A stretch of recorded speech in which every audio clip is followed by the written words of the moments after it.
Here we go.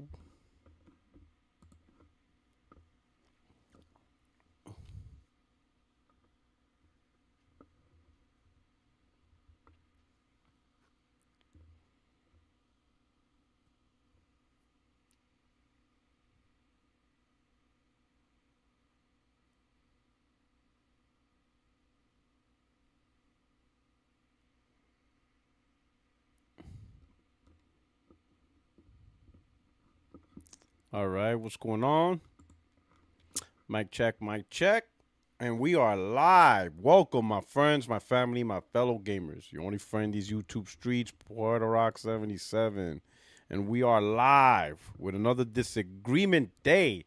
Hopefully, people can show up, chill out, you know, air your grievances, talk your shit, do what you gotta do, debate, whatever. This is an opportunity to get the more community involvement, man. A lot of people have been showing up. Some people have been showing up.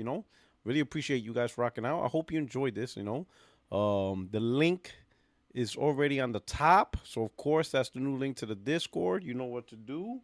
You could jump right in to the Discord to kick it off, of course. And I'm looking forward to seeing community feedback. Just hearing out from you guys, to show up and stuff like that, right? For those of you that showed up early, thank you so much for rocking out with the channel. Thank you for showing up. I hope you enjoyed the show. Thank you so much. Really appreciate you guys. Hopefully we can have a good show today and we could talk about some stuff. Maybe we got some people that'll show up, you know, want to debate me in something or call me out on something, whatever you want to do, right? This is open mic night, disagreement day. I look forward to these days, especially on the days I'm unable to get a guest. But this will do. This it's great to interact with the community and stuff, right? But while you're here, if you don't mind, might hit the like button. I'll truly appreciate it.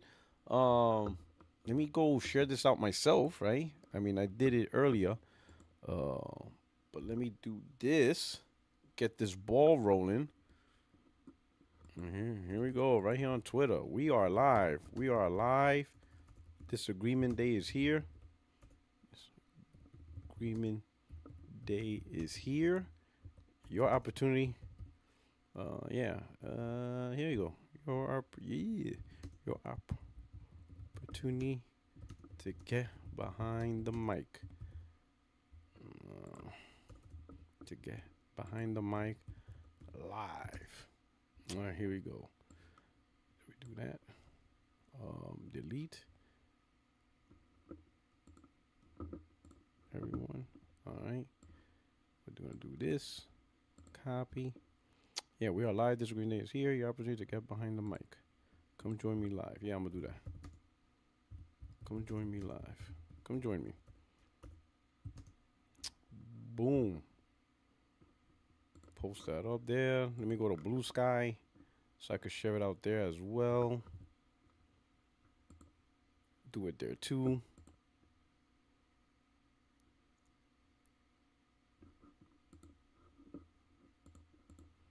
Post it right there. All right. Okay. And boom. Here we go. It's perfect. All right. Got it going. Got the chat going. Got it going. Jenna Hayes, what's up? How's it going? Been a busy week. Just to catch you up on my personal life, on how my retirement process is going. So this week, well, my replacement's been here for a while. It's been here for about a month. So he's pretty much the new crew. Pretty much took over. My old boss is gone. He took over another position, actually out in Okinawa.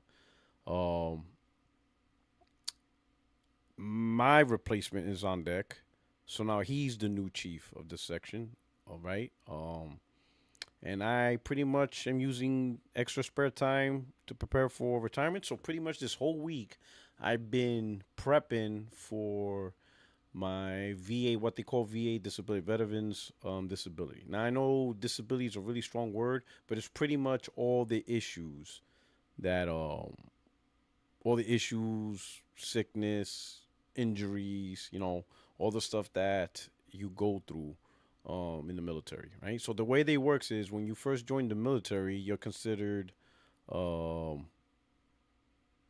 100%, right? Because obviously they check to see if you have any issues, whatever, whatever. So you're 100%.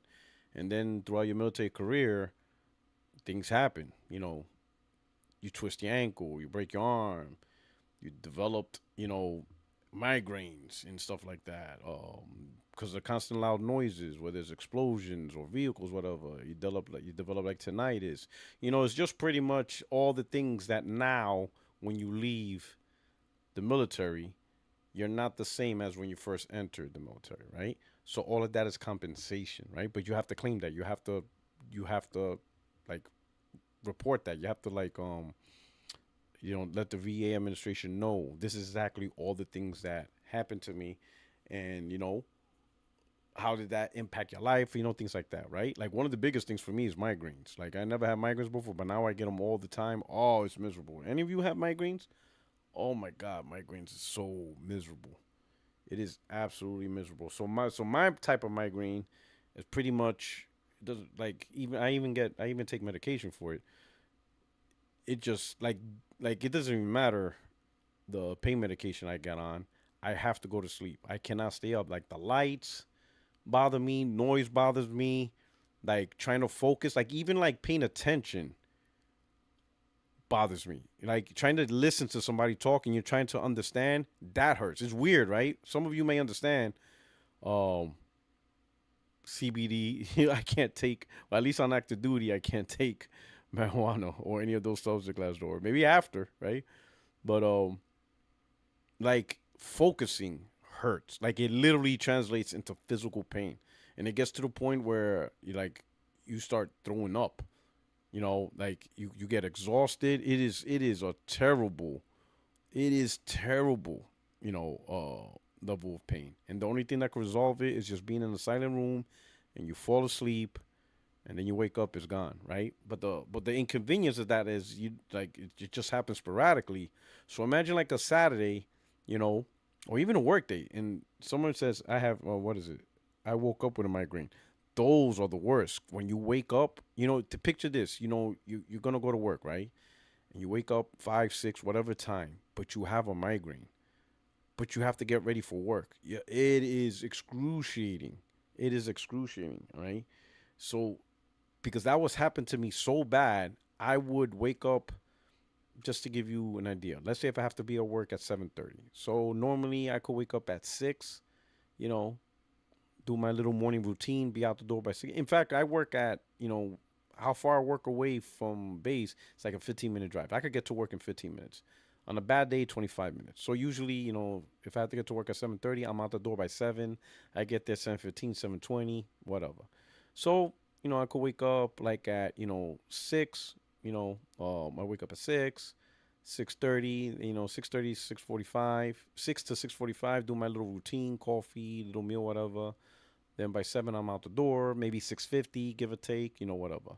But because of the headaches, the migraines, and it happens frequently, I would actually wake up at 5, right? And the reason why I do that is when I wake up at 5 is to see if I have the headache. If I have the headache, I take my medication, I go back to sleep so I can wake up around 6 or 6:15. Tell me that's not terrible. That's how bad it gets. That I have to like sleep my schedule so I can wake up earlier than normal to see if I got a headache when I wake up. It's insane. That's just insane. It's crazy. It's that bad. So and that's something I'm gonna have to do like for the rest of my life. When I go, especially like, you know, when I retire and I go to a civilian job. You guys work on, civilians, same thing. You work on a schedule. You have to clock in at a certain time, whatever. So whatever, I have to adjust, backtrack like an extra hour earlier, so that when I wake up, I could wake up and I'd be like, okay, I don't have a headache. The part that sucks is if you don't, the times I don't have a headache, I'm up like 2 hours earlier. It's not like I go back to sleep. It's like, all right, maybe I might do a morning workout and says, that sounds really, it is, but there's no other recourse.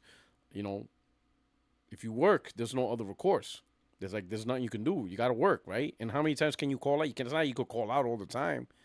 So that's the only method that I can find to ensure that if I wake up in the morning, that lets me know if I got a headache or not. You know what I'm saying? You know, can you do a cold shower when you have a migraine? Well, for me, I can't even hear noises. Like noises bother me. So like a shower, hearing that that would destroy me. Like lights, lights, noises, even like focusing, like somebody talking to me and I'm trying to pay attention. Oh my god. Like what ends up happening is like the pain just starts getting worse, right? But here's the thing, like the level of pain, like there was times I tried to fight it out, right? Like in the initial stages, the initial first time I had migraines, the first couple of times, I tried to fight it because I could withstand pain to a certain level. But the problem is my body then does the next step, which is nausea. And that's when it sucks. I start getting nauseous. I start getting feeling like a little bit weak, and then I start throwing up. Oh my god, bro. Yo, it's like my body's like you will go to sleep. You're not gonna fight this out, you know? And it's just crazy. Do you have a position lined up with a government contractor? I'm trying to stay away from government contract. I'm trying to embrace. I want to try and embrace full civilian life. Just go in and try to embrace the civilian life. You fight to keep your eyes open. Yeah, it's bad. It's really bad. Like noises, sound, focus. It's just miserable, bro. It's miserable. And they gave me multiple, they gave me one medication like sumatriptan, and it's supposedly supposed to help you with your migraines and not having to fall asleep. Like, nope. Like, it works, but I can't stay up. Like, it's already done, right? And the thing that sucks is, one, the employment sucks, right? So obviously the job, trying to tailor it to the job, sucks. But also sucks for the personal life, right? Because picture this: imagine on a Saturday, it's like 11 in the morning, beautiful day, and then a migraine happens, and you're supposed to go either to the park or an amusement park or whatever. Like, yo, it's miserable. Or you have to take a flight. Oh my god, when I get a migraine and I have to fly somewhere and take a plane, bro, it is torture. Torture. You ever try to sleep on a plane with a migraine? You can't. Because the engine, the people, it's not quiet. But it's not like I could cancel the flight. Oh my god, it's literally, I'm sweating is miserable. Miserable. Yo, I dread, when I take a flight, whatever, I be praying. I'm like, please. And and again, those days, I wake up even earlier. And I'd be like it's crazy, right? So even something simple as, flying anywhere, whether it's vacation or if it's your work, right? Whatever, right? Wake up early. Yo, I hit a quick routine, right? Do my routine, shower, whatever, drink coffee, eat food. I actually take migraine pills, like the over the counter ones, Excedrin migraine. I take two of those. And I don't even have a migraine yet. I don't risk it. That's how weird this shit happens, right? And it's those things that the VA compensates you. Because it's like, that's not normal. You shouldn't be living like that. But it's like, that's just how life is for me, at least for me, right? And they're like, so those are the things that, the VA compensation does. So they give you a disability percentage, right? And each percentage gives you a certain amount of benefits. I know if you're 100% disabled, and 100% disabled doesn't mean like you're broken to where you can't. It's not the same as government disability or social security disability, or if you're from another country where you are unable to work. That's not what that means.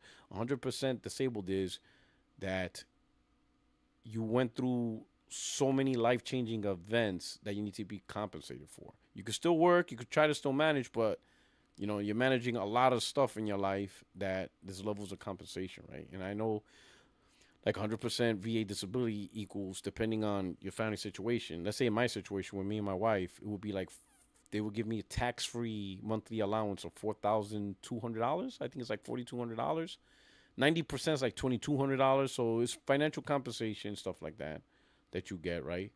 Um, it's primarily, um, you know, because the things you have to do in how you're, what you call it, dealing with life or whatever. If your clearance doesn't expire when you retire, you have a huge advantage in terms of opportunities. Yeah, my clearance won't expire for like another 4 years. Puertorock is just listing my life health issues. Good noise canceling headphones like Sony XI Hope on the plane. Yeah, I had to get that. Yeah, noise canceling. I also got tinnitus. That's another thing. That shit is weird. Any of you have tinnitus? I'm about to like unleash a whole bunch of metal. This is probably not even gonna be disagreement day. This is gonna probably be like Puertorock. What the fuck is wrong with you? You ever had tinnitus? Some people pronounce it tinnitus. I don't know if it's tinnitus or tinnitus. The doctor called it tinnitus, but I always heard it as tinnitus. Right? Any of y'all had tinnitus? Bruh, it's the weirdest shit ever. Right? I didn't even know what exactly it was until like other people who retired told me about it. But so tinnitus, it's any type of sound that you constantly hear. It's any type of sound that your brain generates, but it's not really a real sound, right? Because a sound, you need a stimulus. Like this is a sound, right? Or that's a sound.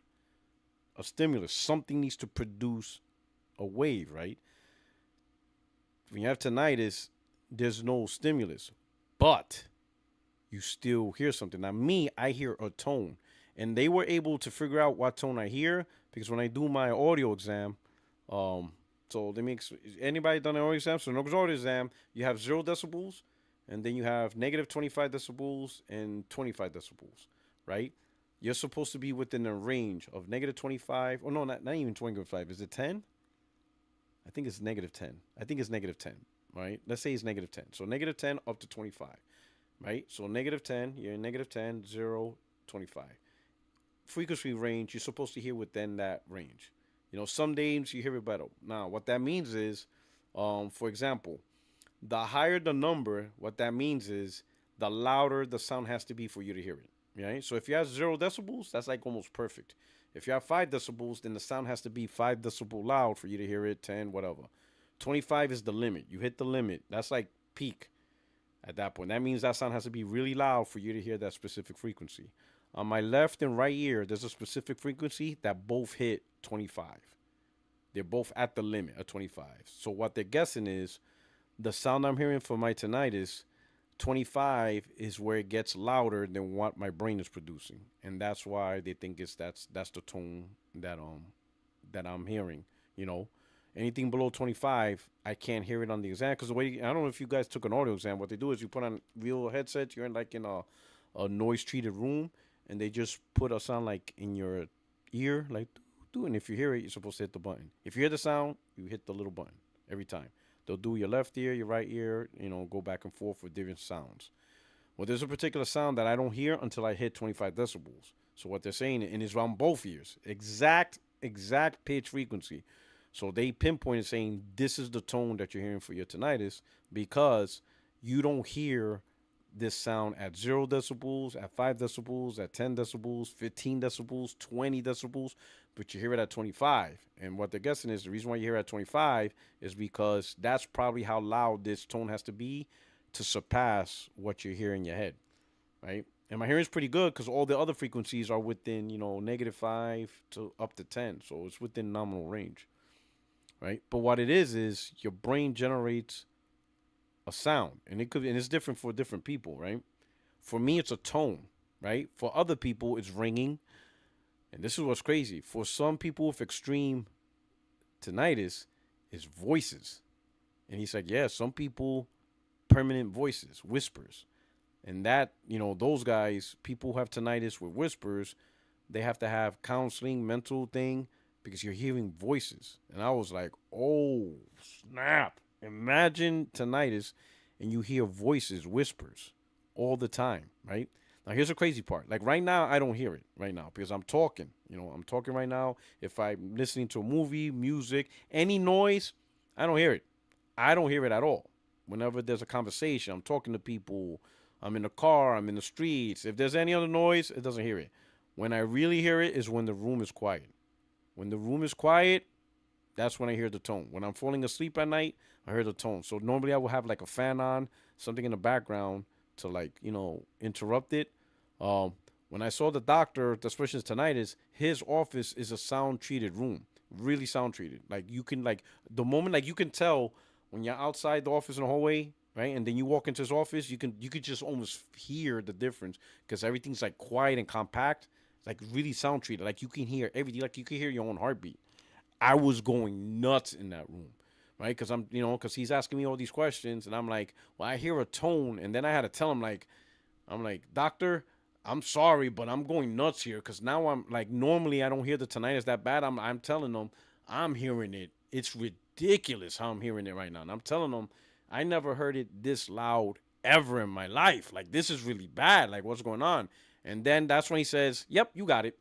And he already diagnosed with tinnitus. And he goes, the reason why his office is in that room when he sees people who claim to have tinnitus, that's how he knows if people are faking or if people are trying to, they're trying to fake to get the disability claim or if they're real. Because anyone who has tinnitus, when you walk in this room, it's going to get worse. And the reason why is there's no sound for your brain to be distracted. So your brain's going to focus on that sound, whatever it produces, and it's just going to amplify. Right? So he talked real low. He wasn't excited. He kept the conversation, whatever. But he says normally if a person has tinnitus, they're going to complain. It's going to be bad in that room because it's treated. Oh, it's going to be bad for them. And he knows. He said, and there's some people who try to claim tinnitus, but they never complain that the noise got loud. And that's how he knows that they don't have it. But when I told him it was driving me crazy, he's like, yep, you got it, buddy. And then he was telling me all this stuff. It's crazy. As it's saying, tinnitus is just weird. Like right now, I don't hear it, whatever, talking. Watch movies, don't hear it. But like if I'm reading a book, it's like this tone and I just hear it. So like when I read a book, when I would do homework, I have to have like the fan on. I have to have something in the background on. It doesn't have to be super loud, but it has to be enough for my brain to get distracted. Because if there's no sound distraction, oh yeah, that tinnitus kicks in. Crazy. Glassdoor Gamer. Every brand has fanboys, but Xbox fans are cult like MAGA. Have a good show, P-Rock. You're keeping me entertained while I work. Well, absolutely. Appreciate it, Glassdoor Gamer. Hopefully we can keep with the entertainment. Hopefully we get people on the air and stuff, and we could chop it up. Chrono Rig. Thank you for the super chat. People on YouTube and Twitter say the PC handle is going to grow more every year. How is that going to happen when they cost $900? That's bullshit. They're not. Listen. Technically, they can say it can grow more every year because, for example, if they sell 100 handhelds, then it's 100 more than what you got 3 months ago. But it's not significant growth. It's not going to be impactful growth. It's really a niche product. It's niche. It costs too much. It's absolutely insane. Have you seen the most recent one? Like, let me put it on the screen. Like, these dudes are bugging. Check this out. Look at this. Look at this nonsense. Let me put this right here. Look at this on the screen. Have y'all seen this? The new Legion Go. And it also has that AMD Z2 processor. Yeah, the Z2 Extreme. Just like the Xbox ROG. They have the Ryzen Z2 Extreme, right? $1,000 with the 32 gig up to 1 terabyte for $1,300. $1,300.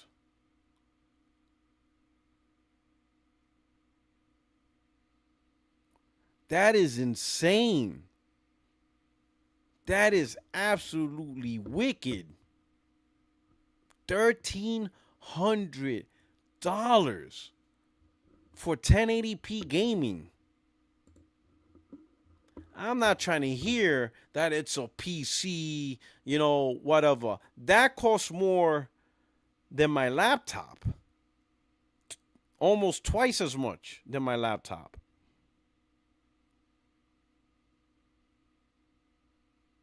That is absolutely insane for 1080p gaming. Tell me that's not crazy though. Now I see why ROG, Asus didn't release an official price yet. Because if you go to the website, they still haven't announced the price yet. This is the price you're going to be looking at. You're looking at these prices.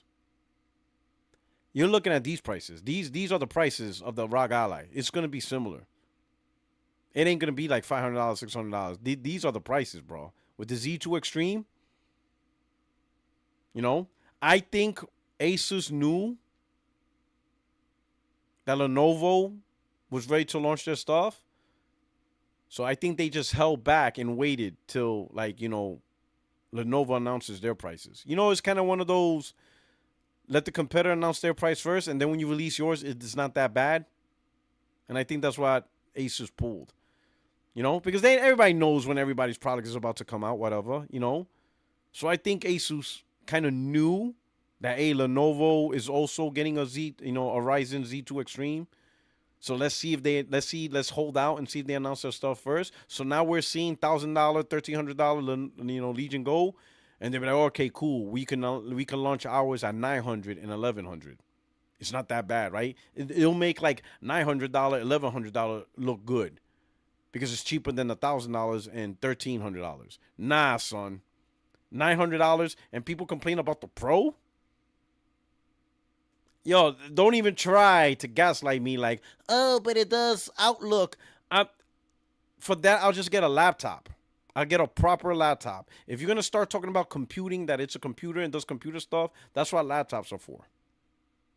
It has an embedded keyboard. Oh, but it does computer stuff. The Lenovo Legion Go doesn't have a keyboard. And all that stuff for the computing stuff. You have to buy a separate keyboard. Nah, for that, just get a laptop. Or get a Surface tablet. Or get one of those tablets with keyboard. Like, come on now. This is being bought because it's a gaming device. Yes, it can do PC stuff, but most don't care about the PC stuff. They just want a handheld, a gaming handheld. $1,000 gaming handhelds for 1080p gaming. This is why the product's niche. This is a really niche product for a niche audience. Like, come on, bro. Really? And they want to complain about PS5 Pro? Right? Come on, bro.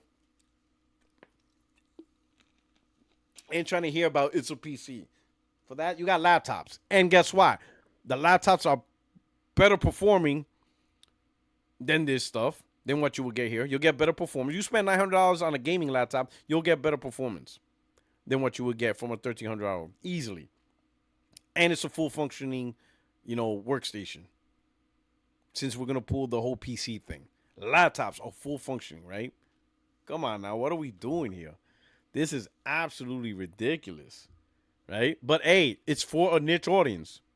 In a small niche audience. There's no way that I would cop a $1,300 handheld. There's no way. There's no way. I wouldn't even... I'll be honest. I don't think I would pay more than $500. And I'm not really into handheld gaming. I'm more than happy with the Pro. With the Portal, right? I haven't been playing as much because I haven't been traveling as much, right? It's a good device and it's only $200. But these expensive stuff, that is crazy. That is wild. Like, nah, son. These things will never be like the main wave.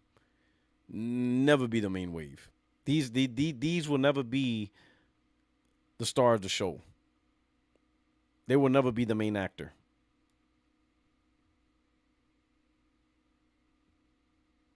They will never be the main actor in this story. You know what I'm saying? $1,300 1080p gaming machines? Get out of here. That is absolutely insane.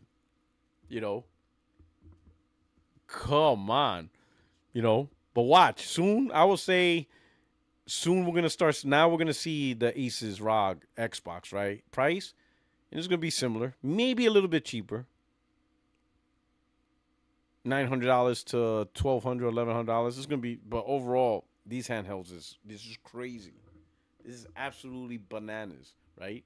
And what's the factor in all this? Like, why are we here? Everything is expensive. Everything is expensive. The components, the manufacturing, the tariffs, insane. All of this is expensive. Everything's going up in price. Man, I mean, the double whammy of COVID, then on top of that, the tariffs, and then company greed, the trifecta, the trinity of bullshit, you know? Absolutely insane. Absolutely insane. Are any of you going to get this?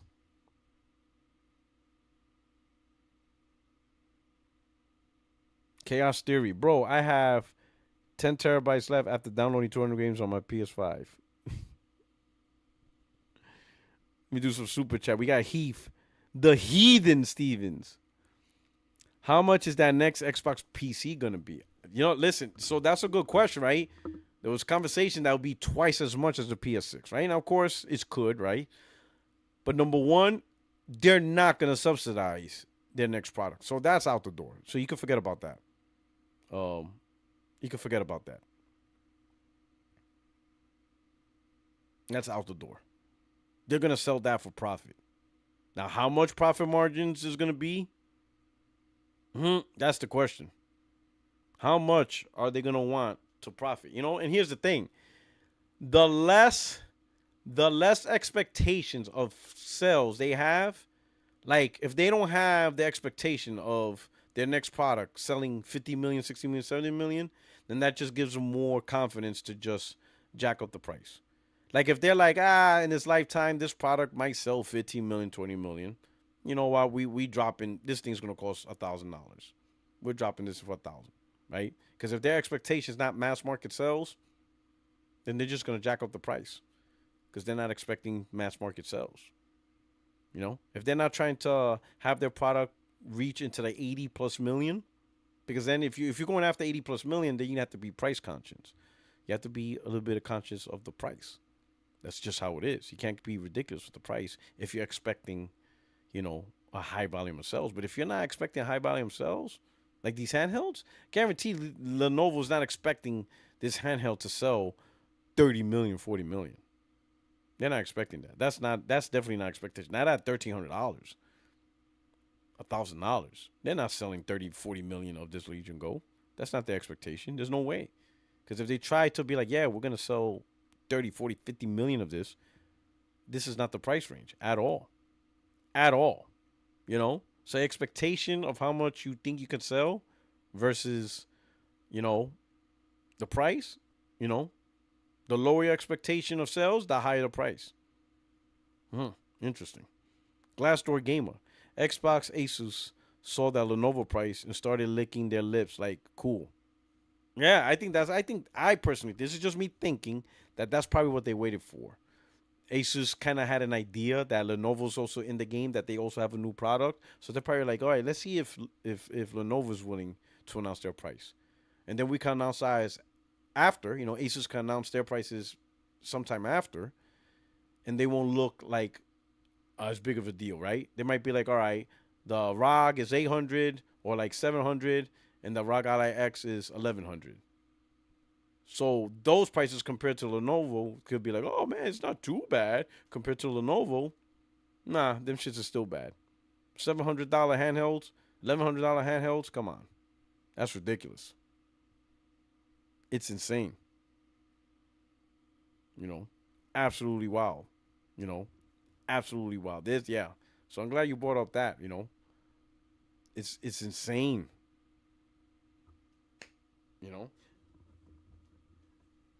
Now, I get why the handhelds are expensive because Lenovo needs to make profit. Lenovo doesn't sell software. They don't have a storefront. There is no Lenovo gaming store, and you buy third party off of Lenovo's gaming store. They don't have a, you know, so they don't make a 30% cut off of software sales. It's pure hardware. You know, it's not like PlayStation, Sony, where the actual money comes after you buy the console, right? After you buy the console, that's where the real money begins, right? Because you're using a console and they have their own store and you buy games through their store. Lenovo doesn't have that. Asus doesn't have that. You know, these third-party manufacturers don't have any of that stuff. They don't have a software store, right? So they can't say, okay, we can minimize profit, keep at least profit down to a minimum because we're going to make even more money off of software. They're not in that position. Like their money comes from this hardware. That's just it. The sale of the hardware is their money. That's just how it works for them, right? PlayStation on the other hand, Nintendo on the other hand, the software, the storefront is their actual revenue generator, right? You know, I don't know what this means for PlayStation, right? Supposedly, their upcoming handheld is supposed to be stronger than the PS5. You know, I don't, maybe a handheld that's a little bit stronger than the PS5, but weaker than the PS5 Pro. But even then, just being stronger than the PS5 at whatever level in a shrunk down format, that's going to be expensive. So I can see, man, I can see their handheld being at least $700. Even if they, and I don't think Sony's gonna fully subsidize that. They're not gonna sell the handheld at a loss. They're not, because that's not gonna be the market creator, right? Establishing the market.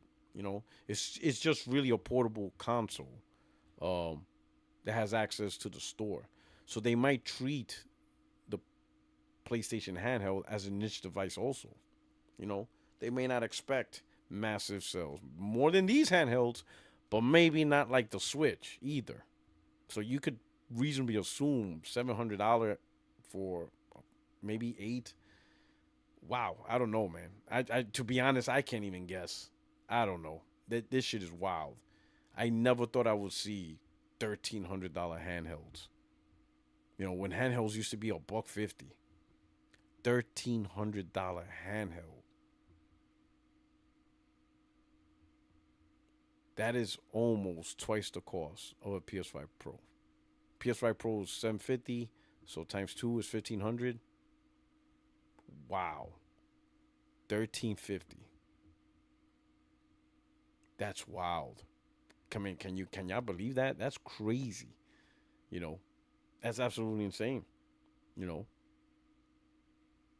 Well, who's here? Who is anyone here gonna get that?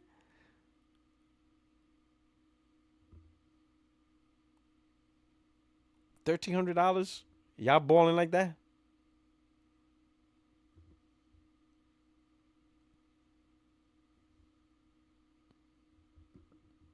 He said, "Damn, they're selling PR77 membership for 25 cents here."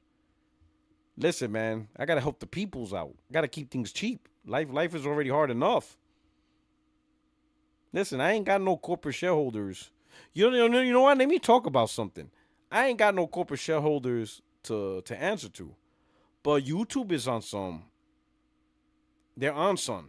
They're on that fentanyl.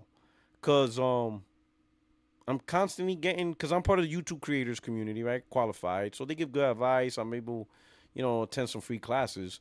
But in their emails, what they push the most is for me to expand my membership opportunities. So they're really on this membership, like create members only content, member only stuff. This is how you do it. We have connections, or email this person to set up a strategy. And I'm like, I don't want to make members only content. I don't. Like, the only reason why I have this is for the few people, like, because I got messages of people saying that, they can't make the show, but they would like to support the channel, with super chats, but sometimes they're not there. So a membership just makes it easy for them, just to at least, instead of a super chat, a $3.99 membership, and boom, that's it, right? Instead of like, a $5 super chat or whatever. I'm like, all right, I'll just set it up, and But I never was about creating membership only content, membership only streams. I'm like, I don't want to do that. Why would I want to limit my audience? I'm trying to get more people um to the live. Now you want me to reduce it by putting it behind a paywall? Like, I'm just not that serious for me. But YouTube keeps recommending that stuff. And now, if you paid attention, there's a lot of bigger creators saying that their membership stuff is being prioritized over their normal videos. So, like, more people are seeing their membership and less people are seeing their regular videos, which is meant to be, you know, the algorithm's supposed to be pushing that more. And because of that, they're saying they're getting less views on their regular videos because their channel, the algorithms pushing their membership stuff. That's wild. It's crazy.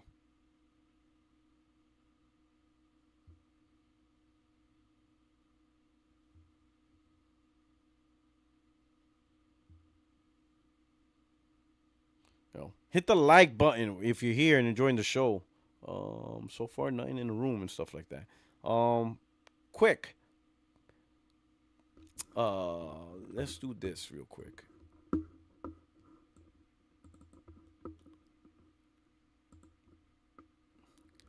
So we talking about Wolverine. Have you guys seen that? But it's not just Wolverine.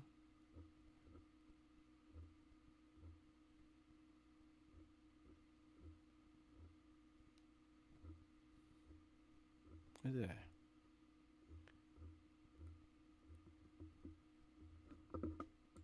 Okay, here we go. I'm gonna put this up there, but now they're talking about, I mean, it's just all speculation, but now also potentially intergalactic, So now people are like, oh man, imagine a state of play with Wolverine, intergalactic, and Sorrows.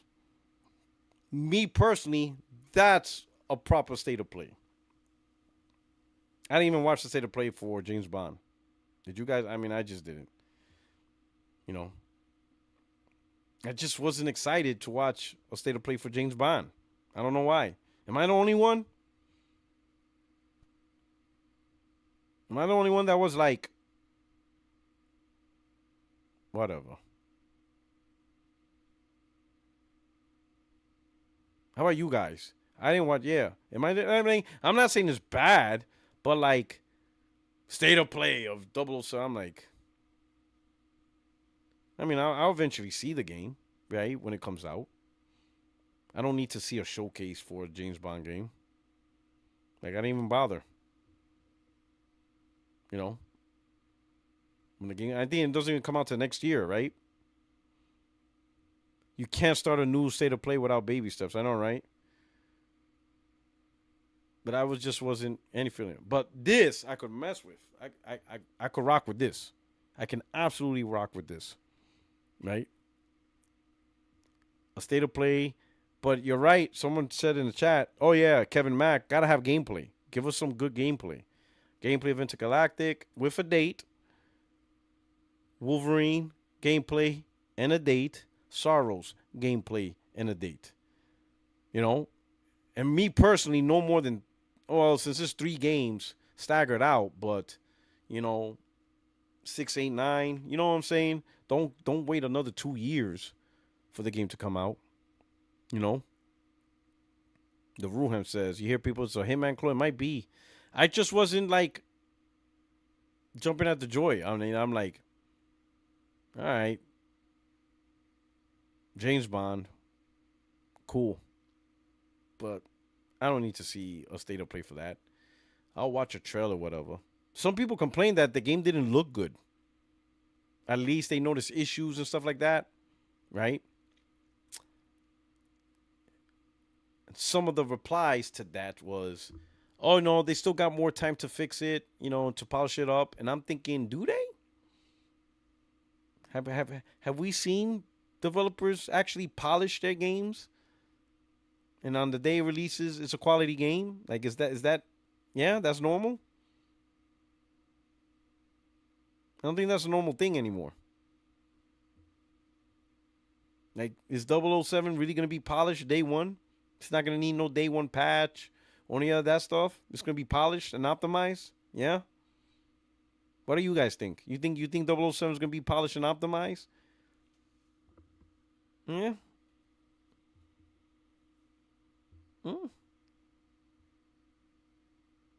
Now, I will say this. Gosu Yotai, if y'all didn't get the word, the review copies are already out. And it's only September 5th. The game comes out, October 2nd? Right? October 2nd? Let me see. When does it come out? I think October 2nd. right? And they already have Ghost of Yotei reviews out. More and more people are receiving their review copies, and it's embargoed until the 25th. So that means gamers got 20 days to play this game. 20 days. So they have more than enough time to at least beat this game. That's crazy.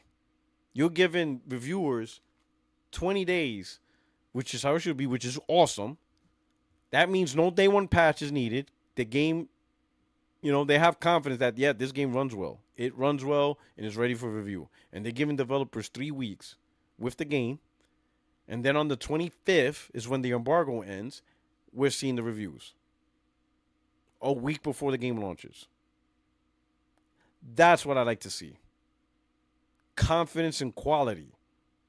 They are confident in the quality of this game that they're giving reviewers 3 weeks to take their time. Some of those guys are going to platinum the game. So, you're going to see that. 3 weeks is a lot, right? So there's no excuse for any reviewer not to beat the game. If you receive a copy and you don't beat this game, you are trash. You are dog shit. You should never receive another game ever. They should blacklist you. How you have 3 weeks? You got a copy to review. You're a reviewer. You got 3 weeks and you didn't beat the game by the 25th. Nah, you should be blacklisted. Vamuch. But that is confidence. That's what I like to see. Confidence in the quality of your product that you're going to let reviewers play for 3 weeks. And then on the 25th, a week before the game launches, let all the reviews out. Unleash the Kraken. That's huge. Oh, that game's going to impress. That game is going to impress. You know what I'm saying? Sony, Sucker Punch is like, I dare you try to flop my game. Go ahead. I dare you.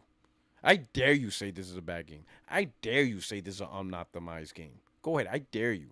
That is crazy. To have the game ready. Review copies out a month. This is really just under a month. Sucker Punch is staring these reviewers down. Go ahead and be that dude. Go ahead. Go ahead and grift. We will slap the ish out of you.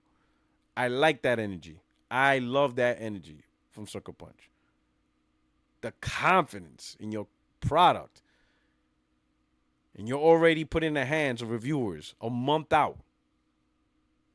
A month out.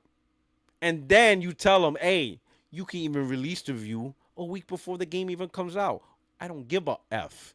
You ain't stopping greatness. That's what I need to see from Sony.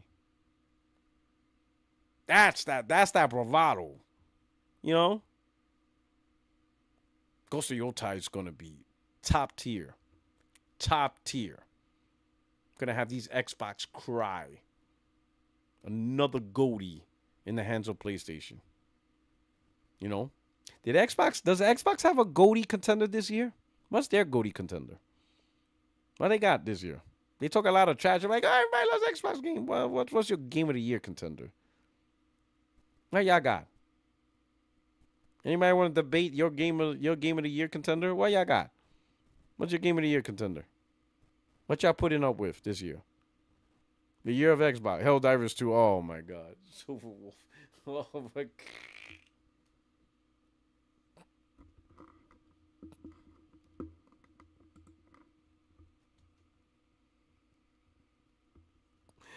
Oh man. Oh man. Hey, hold on. You're telling me right now that the best game on Xbox is a PlayStation first party game. And the best game on PlayStation is a PlayStation first party game. Oh my God, this is bad. See, y'all doing platform wars. I'm not doing that. I'm not doing platform wars. That's what y'all doing. Y'all trying to bait me into this platform war stuff. You were not doing that. Yeah, nah, I'm not playing that. I'm not doing that. Y'all not baiting me into that. Y'all trying to bait me into platform warring. I'm not platform warring. Y'all can have that. Y'all not gonna bait me into this. Oh man. Y'all trying to bait me into platform warring. Oh no. Y'all not doing that. I want to know what Xbox game is in the running for Game of the Year. Gears Reloaded? South of Midnight? What they got? What they pushing? What they pushing 2025? You know, because I could say already out the bat, PlayStation got two, right? The games that we know. Number one is their first party, which is Ghost of Yotai. Oh yeah, to release a game this early for review and have the review out a week before launch. Oh, that's confidence in your product. And then of course through partnership, Death Stranding. Oh yeah, they got a roadmap. Yo, that is yo. Xbox had the crappiest roadmap. Yo, these guys have roadmaps for like good 3-4 years. They hype showcases for 3-4 years, and that didn't do a goddamn thing. Excuse my language. That didn't do anything. Crazy, absolutely wild. But yeah, Intergalactic could potentially. Like Lord, it would be nice. It would be nice, man. Naughty Dog needs to get that game out in 26, man. Like you gotta stop it. Wolverine, listen, Sorrows, Wolverine, Intergalactic need to be 26 games. They do. Sony needs to stop messing around. Now I don't want to rush them, obviously, but it would be nice if they had those 3 games ready, properly. Avowed. Oh my God, that's their goatee. Lord, that Xbox stench. Um, it would be nice if all their games are ready to go in 26. 3 bangers would be nice. It would be absolutely be nice.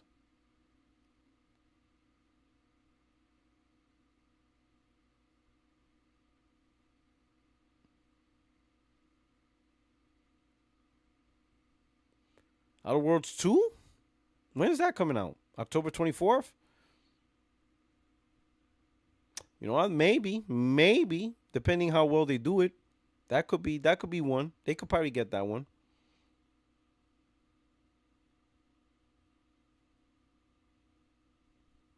That could be one.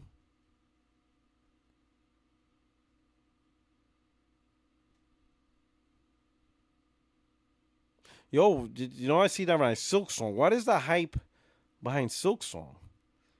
Shout out to Major Claridge. Gave a membership and Bossuche. That's your name? Bossuche97? You were the one to receive it. That is awesome. Please give the Major a thank you. And I apologize if I mispronounce your name. Bosuke? Bosuch? I'm just gonna call you boss. I'm probably totally bastardizing your name. Porto, you play Ninja Gaiden 4? Maybe. I mean, Ninja Gaiden 4, I love Ninja Gaiden. It looks fire. It does look fire. You know? I probably will get that. I probably will rock that. 3 was trash, though. 1 and 2 is, my God, amazing.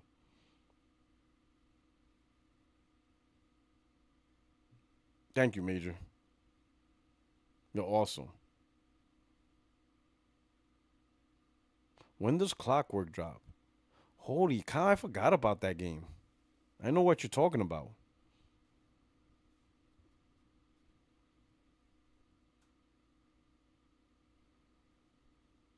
Paris got a Yotai review code. Okay.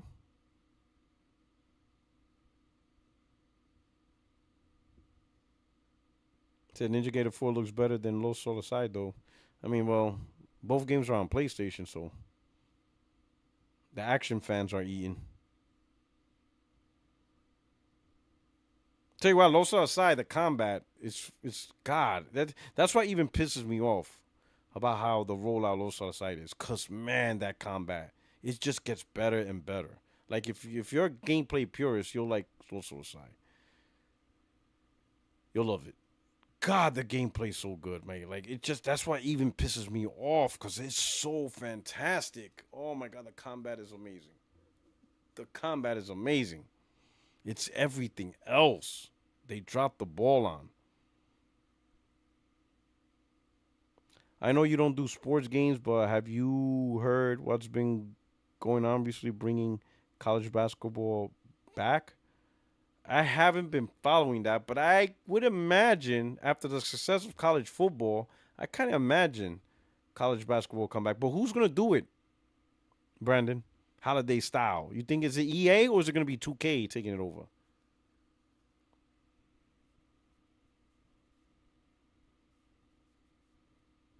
Oh, here you go, Chucknet. Capping for Xbox. Ninja Gaiden 4 combat looks better. No action game can touch Ninja Gaiden. Well, they better modernize it. But then again, it's Team Ninja, so. But Ninja Gaiden 3, nah, that shit is dog shit. So that's not cap. Ninja Gaiden 3 is dog shit. Even the combat, it was bad. Ninja Gaiden 3 was just a bad game, period. That's not cap. Ninja Gaiden 3 sucked. Y'all play Ninja Gaiden 3? Sucked. Sucked. It sucked. Bruh. Ninja Gaiden 3 was bad. Andrew Wilkins with the super chat says non-Sony games are always disappointing. Even Rockstar has been releasing trash for a long time now. Oh, snap. I think the remaster was bad, Rockstar. And Major Claridge with another membership. And who was it? Oh, Holiday Style got the membership. Bow. Yeah. It says 2K most likely, but from what I heard, it's going to be DLC. EA's backing out. I would imagine 2K will go after it. They want to keep their basketball dominance. Check out the story as well. I'll look it up.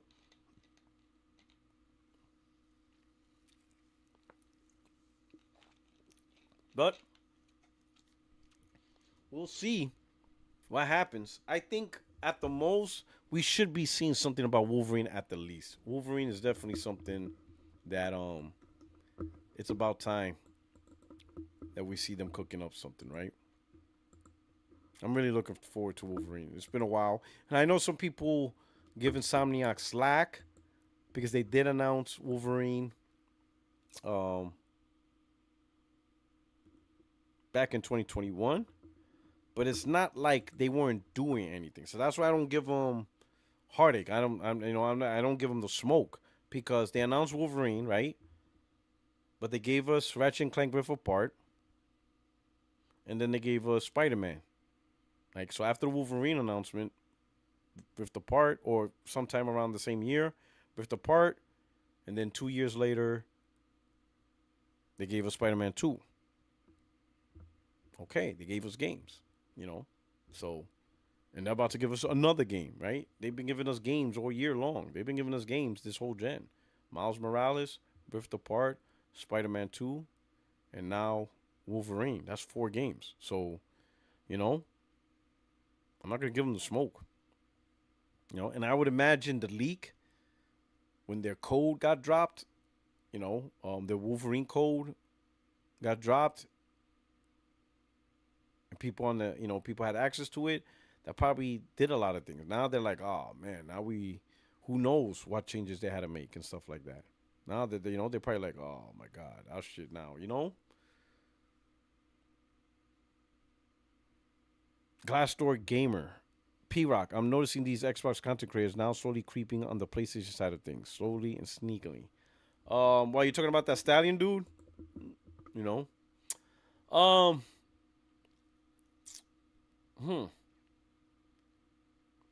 there's going to be,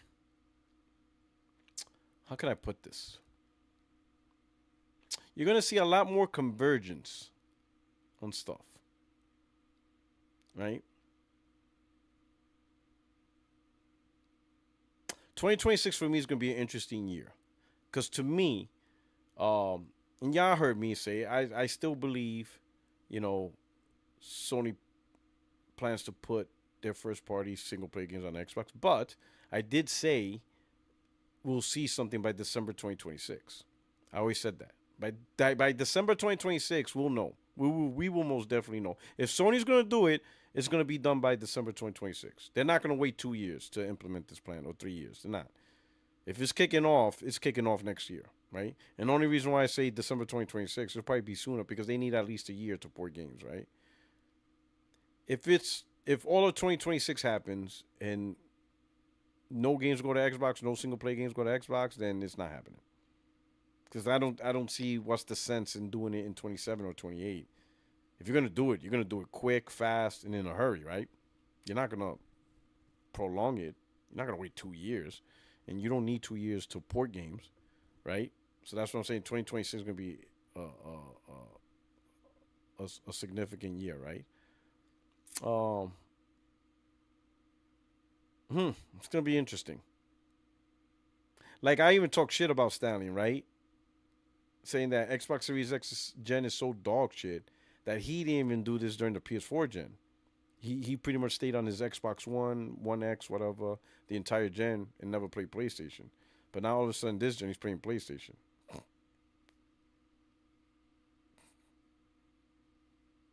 That's how bad this gen is for Xbox.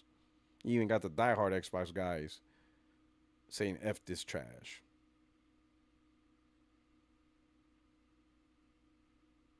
Right. Let me show you something here. Check the DM. Potential content. Check the DM. Thank you for the super chat. All right. Let me see. Let me see what you got. What you got cooking up here?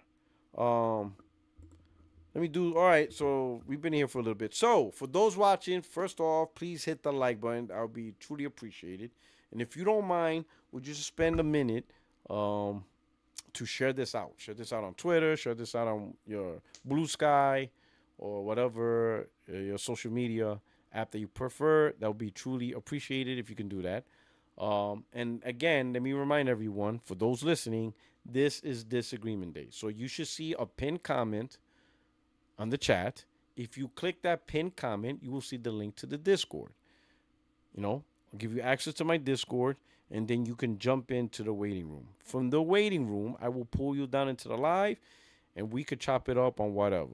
If you want to debate me on a separate topic, if you want to give me the smoke on another topic, something I said online, or you just want to chop it up on a quick topic that may not be part of what I'm talking about, but you would like to talk about it, whatever, whatever you want to do, hit it up, jump in the room, hit the link. It's easy. You'll see once you're in my Discord, you'll see waiting room. Just click in on the waiting room. Right now, I have my phone, so I'm tracking anybody that jumps in the waiting room. So that's how I'm able to keep track of it. And that's it. We'll get this popping. But this is Disagreement Day, so this is open mic for everybody. There's no excuses. There's no excuses. A lot of dudes like to talk that trash on Twitter in the replies, but I offered Disagreement Day. Why did I spell my own name wrong? Puertorock. Where is the R? It's like all weird. Oh my God. Talk about dyslexia. I just noticed it. I swear to God, I just noticed it. I'm like, wait a minute. Puertorock? Like, what the hell was that? Like, yo. Dyslexia like a mug on that one. But anyway, back to that. That's what Disagreement is all about. So again, comment is pinned comment.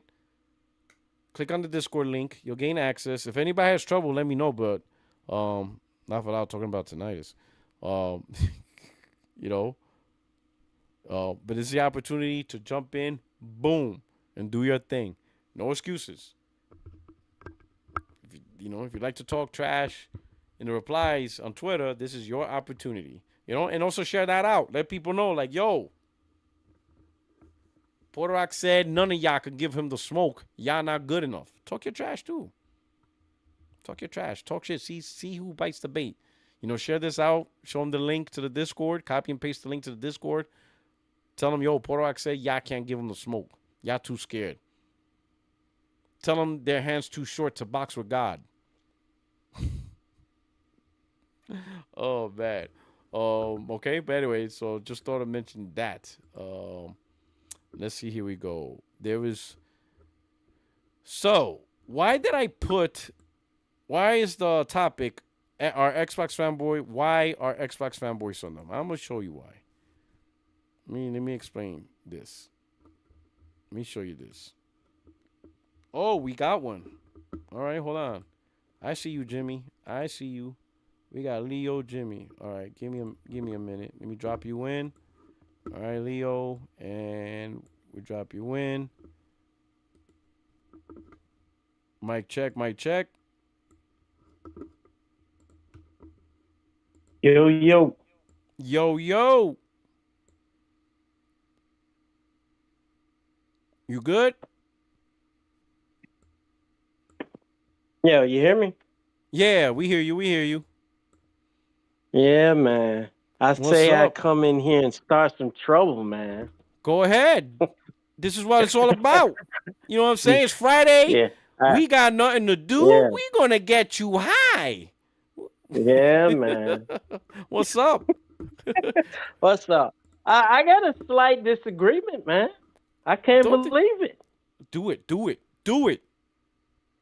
Lost soul aside, man. Oh man, don't do it. Don't do it. Don't do it. Fall back. Yeah. Don't do it. Don't do it, dog. Nah, don't do it. Don't do it, man. I'm gonna die on this hill. Don't die on this hill. Don't do it, man. Don't do it, man. Don't do it, man. Don't do it, man. We got Ghost of Yote. You're gonna see the Sony standard. Hey, God, look, Puertorock, seriously. Come on, you really think Lost Souls was gonna be like on the level of Ghost of Yote or Last of Us or Devil May Cry? Come on, man. Seriously? Really think about it. Here's the thing. This game's not even on the level outside of the combat.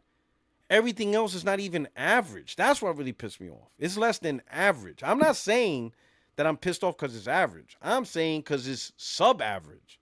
That's what pissed me off. It really is. It's sub-average, bro. Have you seen their Twitter account now? Like almost every tweet of theirs is some seen anything. Yo, they're pushing out more updates. Like every other tweet is a new update. They had to send out an update. Like, listen, bro, they had to send an update for the last update. I'm not lying. They literally said a critical update due to the last update.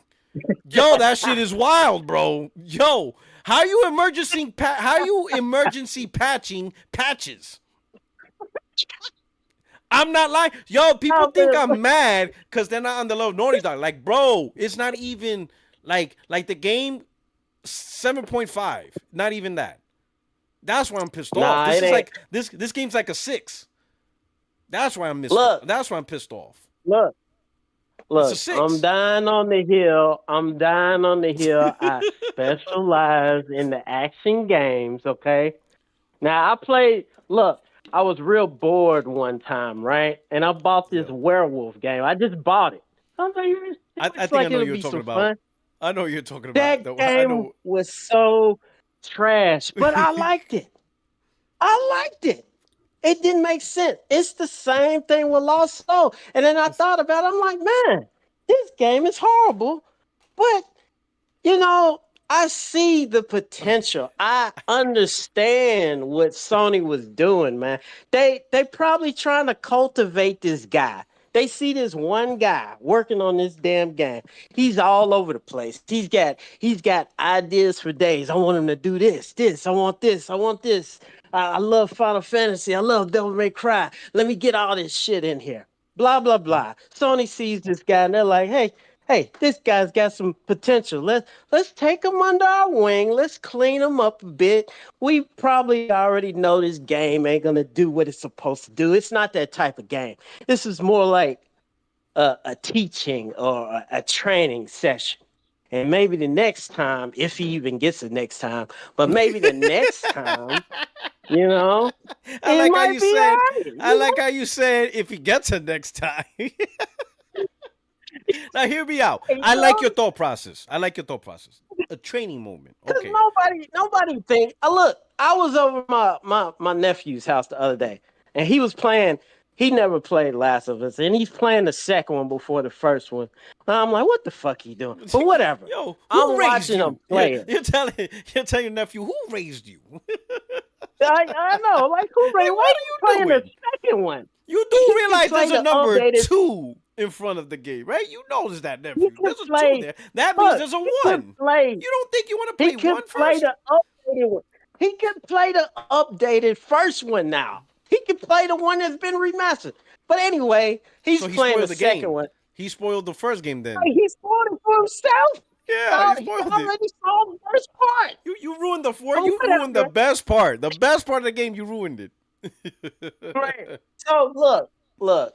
I'm watching him play. He doesn't even know why Joel's getting his ass beat. You don't know why what? Like, what? This shit don't make sense. Why is he getting that? The guy's a goon, man. He's a pure goon. He skips cutscenes and shit.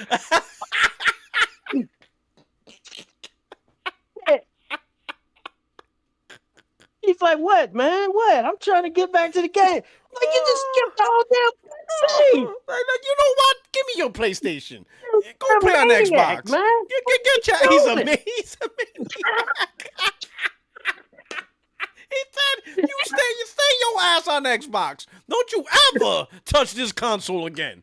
Stay your ass on Fortnite. Don't be playing this. He said he's a maniac. Oh, You skipping the cutscenes. Oh, but I was thinking about it, right? I'm like, God damn, Last of Us is damn good, you know? Mm-hmm. And then I thought about it, I'm like, there is no way on God's green earth they thought Lost Soul Aside was gonna be of the same level. Mm-hmm. Shit, the same level. I can't even think of a lower tier Sony game. Like, Lost Soul Aside is on the same level as the damn werewolf game. It's just bad voice acting, fucking bland ass environments, blah, blah, blah. It's horrible. Yes. It's horrible. Yes. But that is on point. It's all right. It's all right. I got all these weapons and I'm playing around with it. I'm switching and stuff. Oh, come on. I'm like, I see it, man. I genuinely see what Sony saw in this game. The gameplay is fantastic. I will die on that hill. If you're talking about the gameplay, I'm there with you. I'm talking about the gameplay. It's fantastic. I will die on that hill. I'll be honest. I like Forspoken because of the gameplay. I do too. That gameplay is fire. Fire. Look, but all when it this comes shit to Sony, you could do on Forspoken at the same time, it's just crazy. switching from spell to spell to spell. I'm like, there's no way they're gonna let me do all this. And the Parker movements, crazy. Yeah. Okay, I agree. Bouncing around and flying and floating, all on the whim. Yeah, whenever you do whatever the hell you want to do. It's crazy. It put me in the mind state of Infamous, how you could just do all the moves, you throw bombs and shoot, and, you know, all at the same time. And I got the same feeling with Lost Souls. They say you sound like Cat Williams right now. You preaching like Cat Williams. Man. Look, I was just saying, like, I see what Sony was trying to.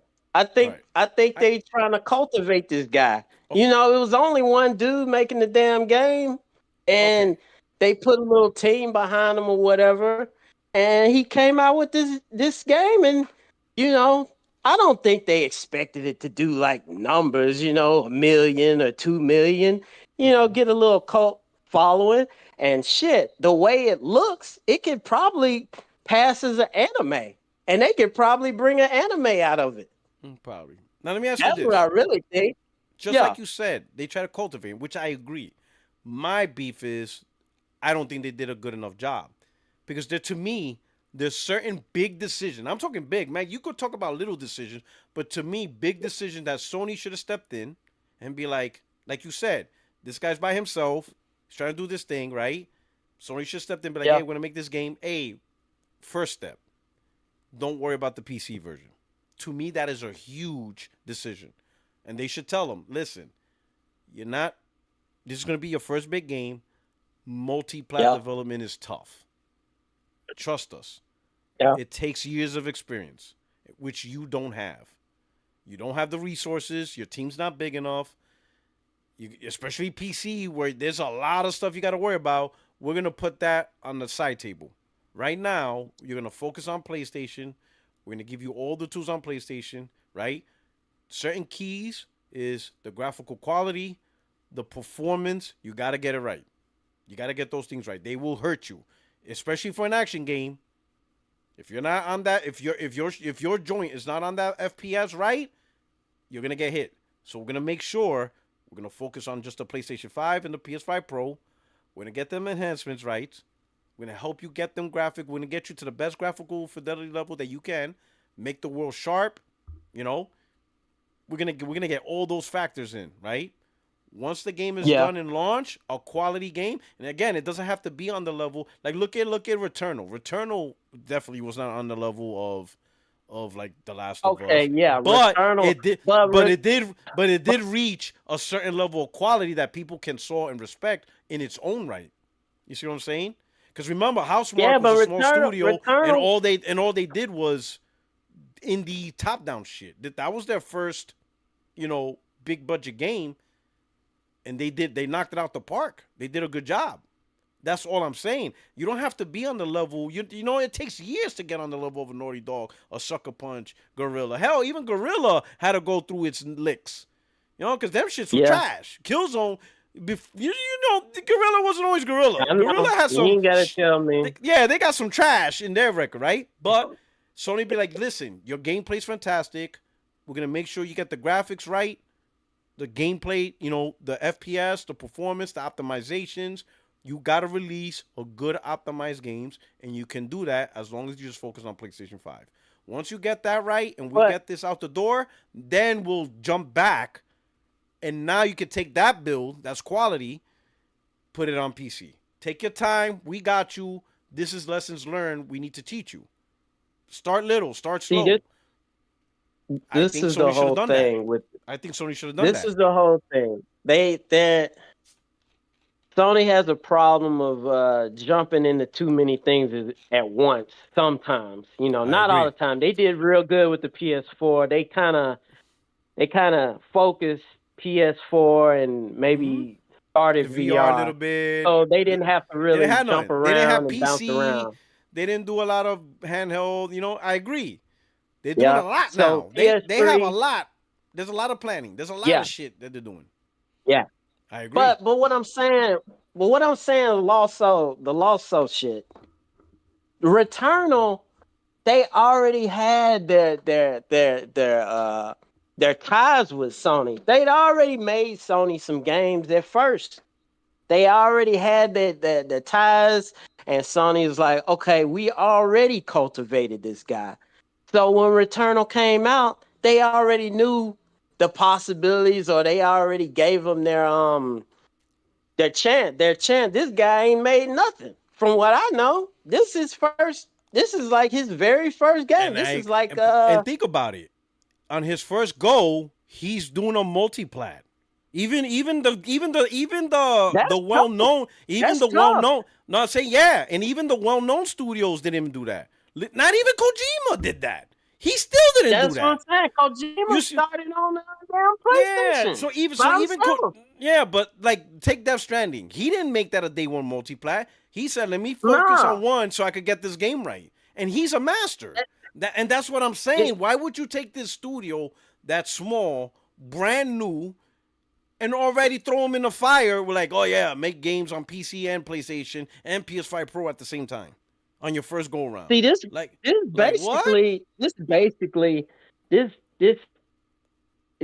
advocates your whole argument of multiplat crap. Because if you got multiplat, everything, and I hate this stupid ass phrase, day and day, pretty day and day, pretty on everything, day and day. If you do day and date, you're going to have a whole bunch of muddled bullshit. If you ain't EA or Ubisoft that can have the resources and the time to work on all that shit at the same time. And if you're a regular guy that's got 40 people and they're talking about, oh, we can go day and date on PC, then how the fuck are you supposed to get the shit optimized for the PS5, the PS5 Pro, the damn PC? And you know how anal everybody is now. Only 120 frames in my PC. I got a 5090. It's not really giving me the chance to show what my beast PC can do. Look, just make the game for the PlayStation and port the shit later. the Stellar Blade route was probably the best route to take. Put it on the PlayStation, port the shit later. If you wanted to go on the PC and the Xbox or whatever the fuck you want to do with it, just make the game good.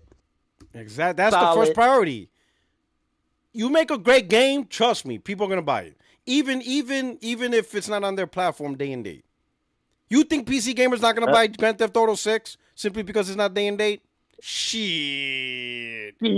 Shit. Thought it was. Notice they don't say shit about that game. Oh, you don't make a day and date, I'm not buying it. Okay, we about to find out if you're not buying Grand Theft Auto 6. We're gonna find out. They type list. They ain't saying nothing. When they mentioned Grand Theft, they was like, well, I didn't say Grand Theft. I didn't mean Grand I didn't mean Theft that. That's Auto. different though. But that's different. You know, Puertorock, don't be stupid. You know what I'm talking about. You know what I'm talking about. You know what I mean. You know what I mean when I say we ain't buying that game. We ain't talking about Grand Theft Auto. Okay.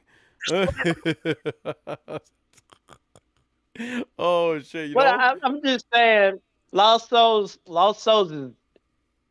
is it's like A, and then D.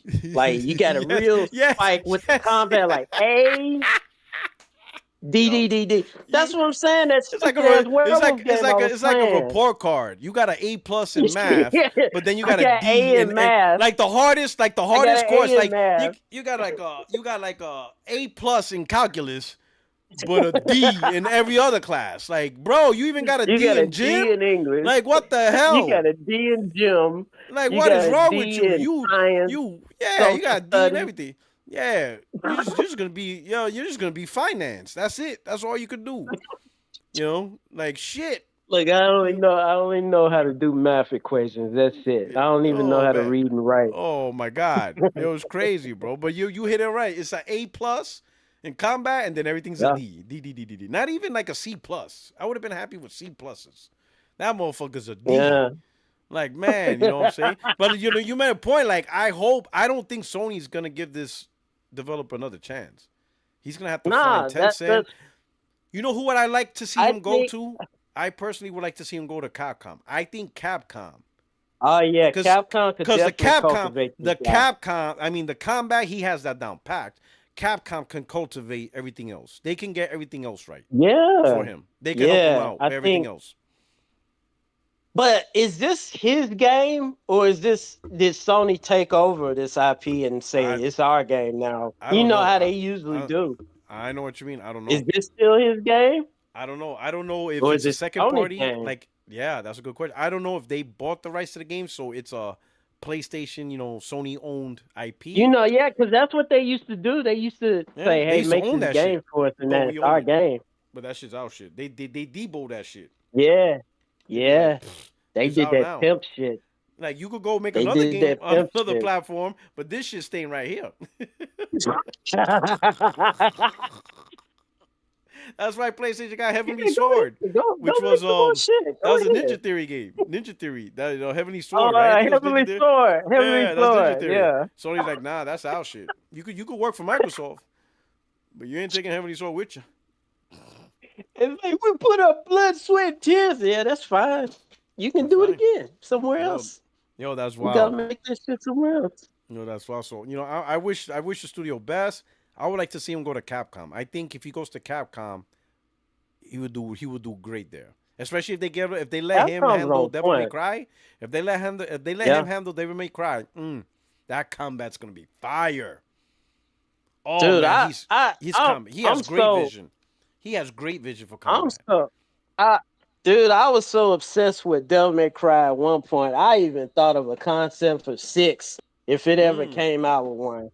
I already thought of the combat. I already thought of the route they should take, what they should do, because as an avid Devil May Cry player, they always crying because they really wanted to move away from Dante. They tried to do it in 4, but they was crying, so they brought him back at the second half. The game wasn't really finished all the way, because you could tell, because it's basically going from beginning to end, and then it reverses back from end to beginning with Dante.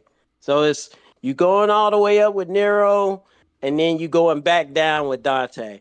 So I already know the route they should take with 6. I already thought of everything. Like, it's a no-brainer what they should do.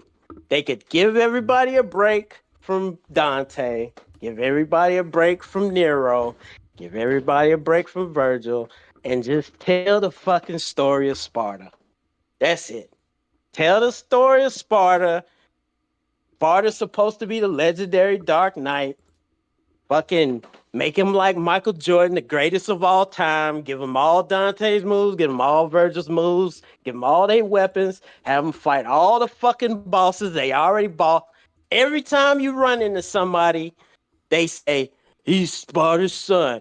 They know the motherfucker already. So obviously, he probably followed him, or they were scared of him. He was cool with Munis. He turned on Munis. He fell in love. The fucking story writes itself. That's all they got to do. And nobody knows about Sparta. You can make it the way you want to make it with all kinds of crazy bosses, all kinds of combat. You can deviate from how Dante plays and Virgil. You can combine them. Blah, blah, blah. It's easy. It writes itself. Yeah. I told you, I'm already obsessed over Devil May Cry. So it's a no-brainer what they should do with that.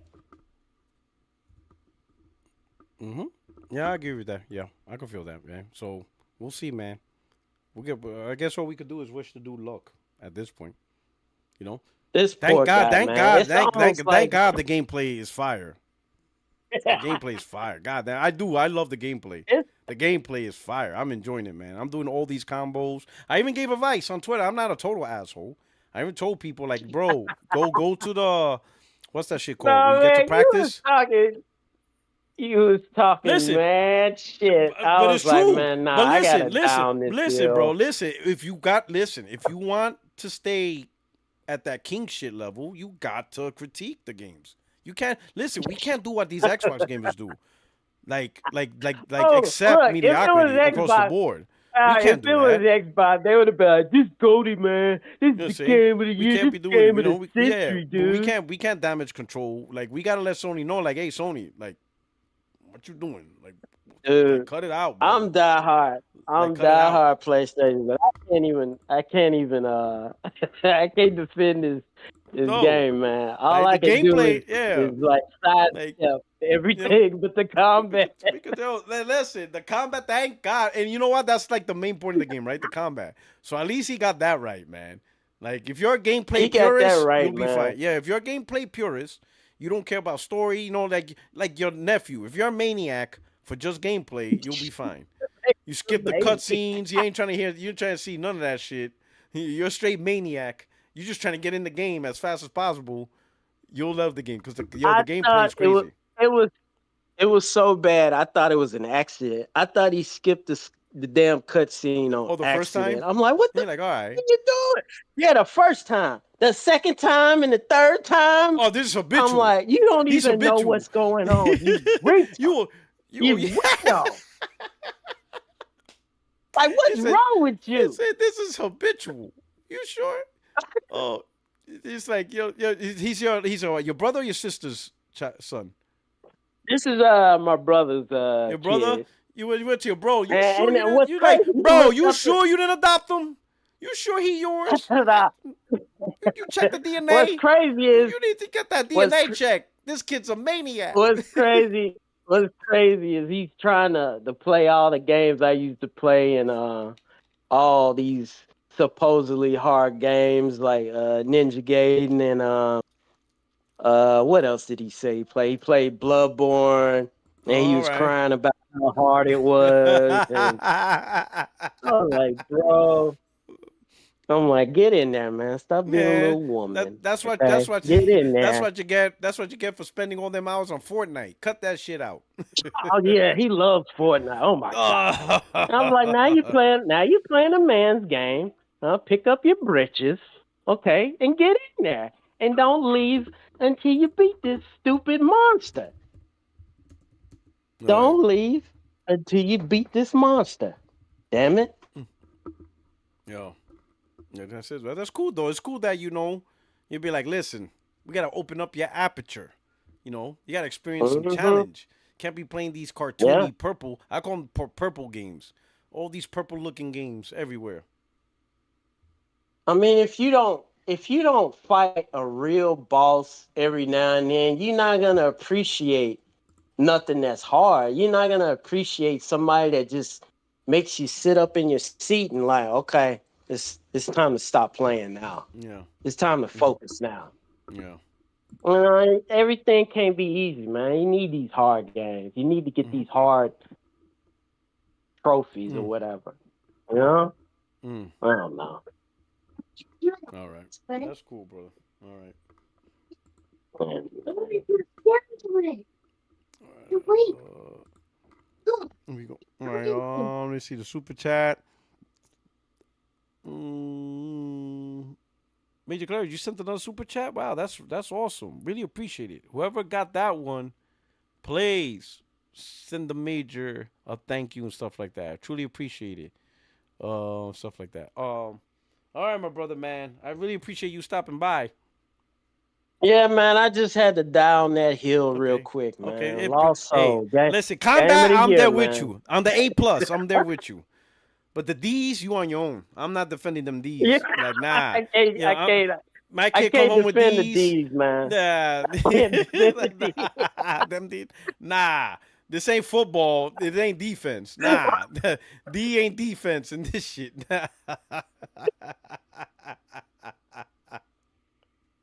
Oh, that shit is wild, bro.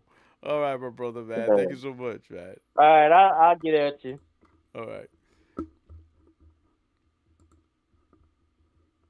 All right, chat. Let me let me show y'all something. To follow on with the topic. Oh, we got another one. High on life. All right, hold on. Let me pull you in. I got you.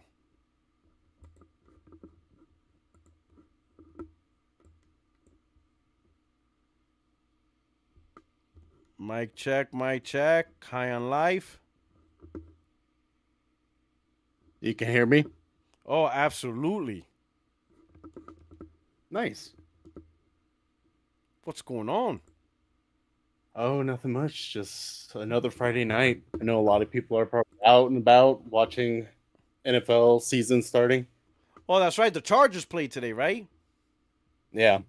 I think the Chargers. I'm waiting for my Giants. Sunday Yeah. at 10. Yeah. I have it easy because they play the Commanders. Oh, yeah. And this is how I see it. If they lose to the Commanders, the season's done. I'm not even gonna. I'm not even gonna play. I'm not gonna waste time. Like it's over. I could relax for the rest of the season. Yeah. I don't have to stress out. I'd be like, yep, it's over. We're good. We already kicking off 0-1. We lost to Commanders. We lost to our own division rival. I'm not stressing this. I'm not gonna stress 2025 season. But if we win, Yeah. then I'm gonna be like, wait a minute. I We, know it's we only one legit. game, but still. But you know what I mean? Yeah, exactly. Well, I mean, I can't fully get into the NFL season right now because I'm still hate watching on the Red Sox. So, if anything, I'm waiting for them to sink that ship because it's been sailing a little bit too long right now. Oh man.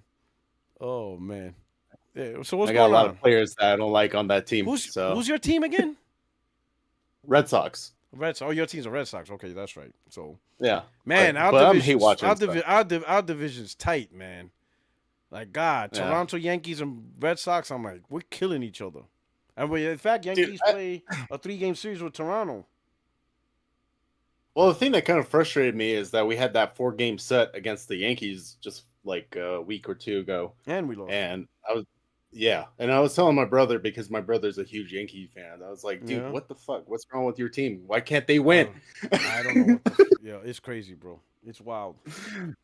Yeah, so I was a bit pissed going into that weekend. I was like, man, they should have lost. But of course, I was watching the Giants game too earlier, and Devers got a first inning hit, home run. So pretty happy for the dude. I'm glad he's out of there.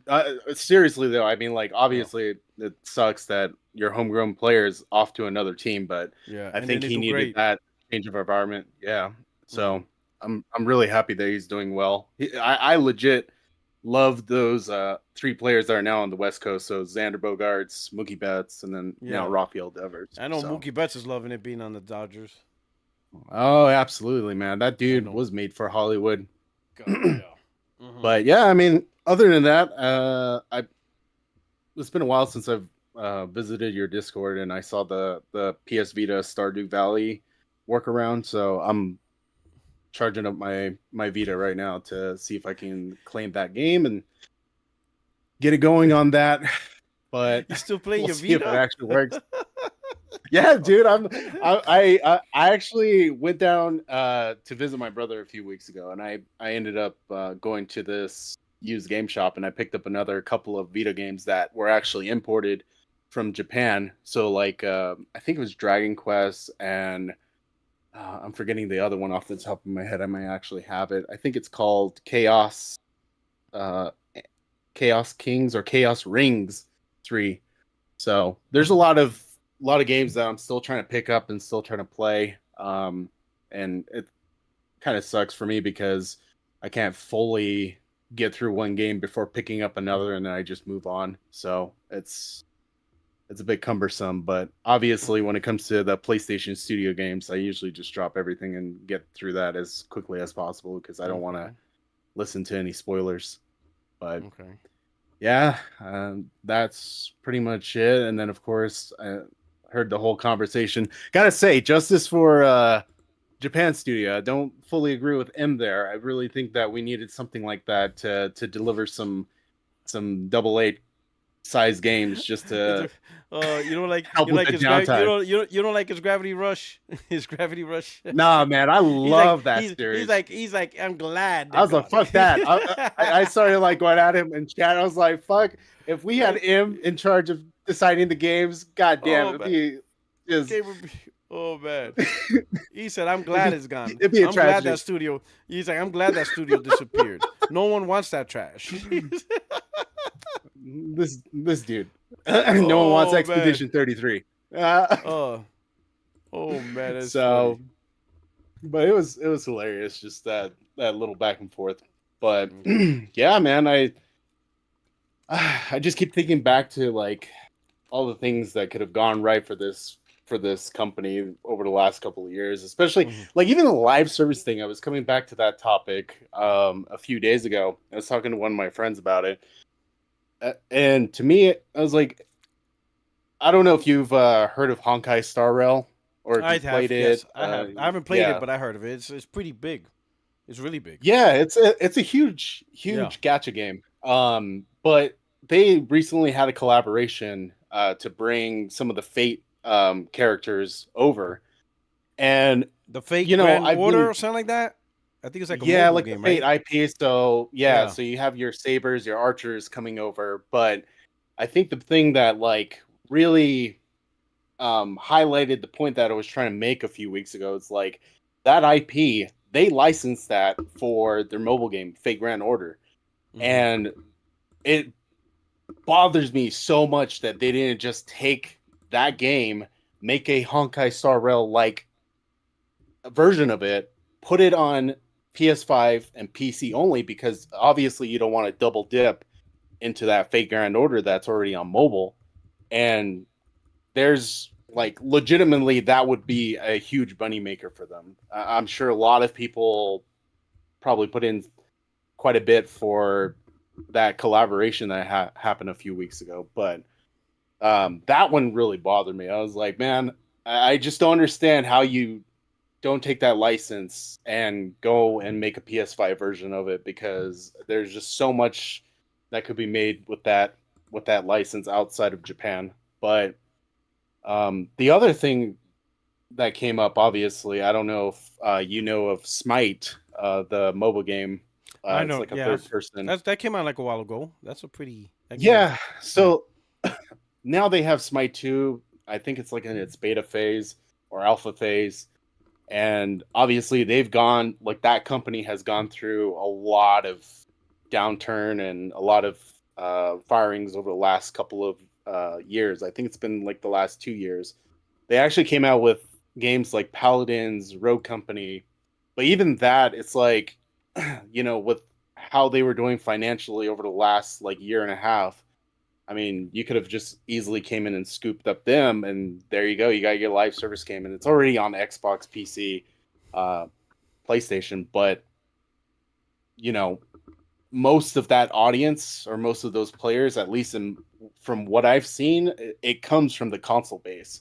So I mean, there's literally no competition for that aside from the reworked. Trying to remember the game. It was made by Epic a few years ago. It was also a third-person MOBA, but they shut it down in favor of Fortnite. Paragon. So like the reworked Paragon clones that they've been releasing on PC and console. Like aside from that, there's just Smite. And I feel like if you were going to get into live service, man, that would have been a gold mine as well. Just simply, all they really needed was just better direction, similar to what happened at Bungie. You know, like the whole CEO situation. I mean, it's not the same exact situation, but the CEO was obviously the biggest problem of Hi-Res's problems over the last couple of years. So, and I think they recently separated for him. So I was just like, man, if they had those two types of games in their portfolio, I think that would have satisfied the need for the recurring revenue year after year. Because I mean, Fate Grand Order by itself on mobile just makes a ton of money. I'm surprised it's like going on its 10th or 11th year in Japan, and on global it's on its 8th. So it's still a valuable IP for a lot of people, and I just can't see why they couldn't have done an Honkai Star Rail like version of that. But who knows? I can't. I wish I could say something, but obviously I'm not a part of the C-suite. So yeah. But yeah, man, this whole talk too about the handheld or not consoles, but the handheld PC devices is insane. Don't know who gonna go after that. Like $1,300. $1,300. Yeah, That it's is like wild. you could literally build yourself two, average PCs at that price. Nothing comparable to the PS5, obviously, but something serviceable. It doesn't have to be anything crazy, but I don't know. Like even today, fortunately for me, I went over to Wally World, and they were clearing out some 2 terabyte M.2 SSDs that usually retail at like $150, and I found them for $70 a piece. So picked those up and did some upgrading on a couple of devices that I have. But and then I picked up some more thermal paste too, because need to do that at some point. Okay. Okay. But yeah, man, how about you? How's everything going? I know, it's a bit tiresome having to deal with all the knuckleheads. Everything's okay. Everything's good. You know what I'm saying? I don't know if you've been paying attention. Little bit disappointed in how Lost Soul Aside was handled. I think Sony probably could have done a little bit better to help that developer. Oh yeah, come out absolutely. with a more polished game. That's my main thing. But I'm excited about Ghost of Yotai. Apparently the reviews are out. Like a month. I heard about that. Yeah, almost a month out of release. It releases October 2nd, but the review copy is already being sent out. There's an embargo until the 25th, so they're letting the reviewers 3 weeks to play the game, and then after the 25th, reviews are going to come out, and that's a week before the game launches. That's incredible. So that shows real that's confidence. a lot of confidence. That's extreme confidence. And what I like is this: you released a game a month out. That means there's no day one patch. That means it's a quality, well designed game. And that's what I'm talking about. That's absolutely exciting. So yeah, I just want to jump into it. Go ahead. Yeah, I mean, like you said, I can't wait to jump into it. It's gonna be an awesome time.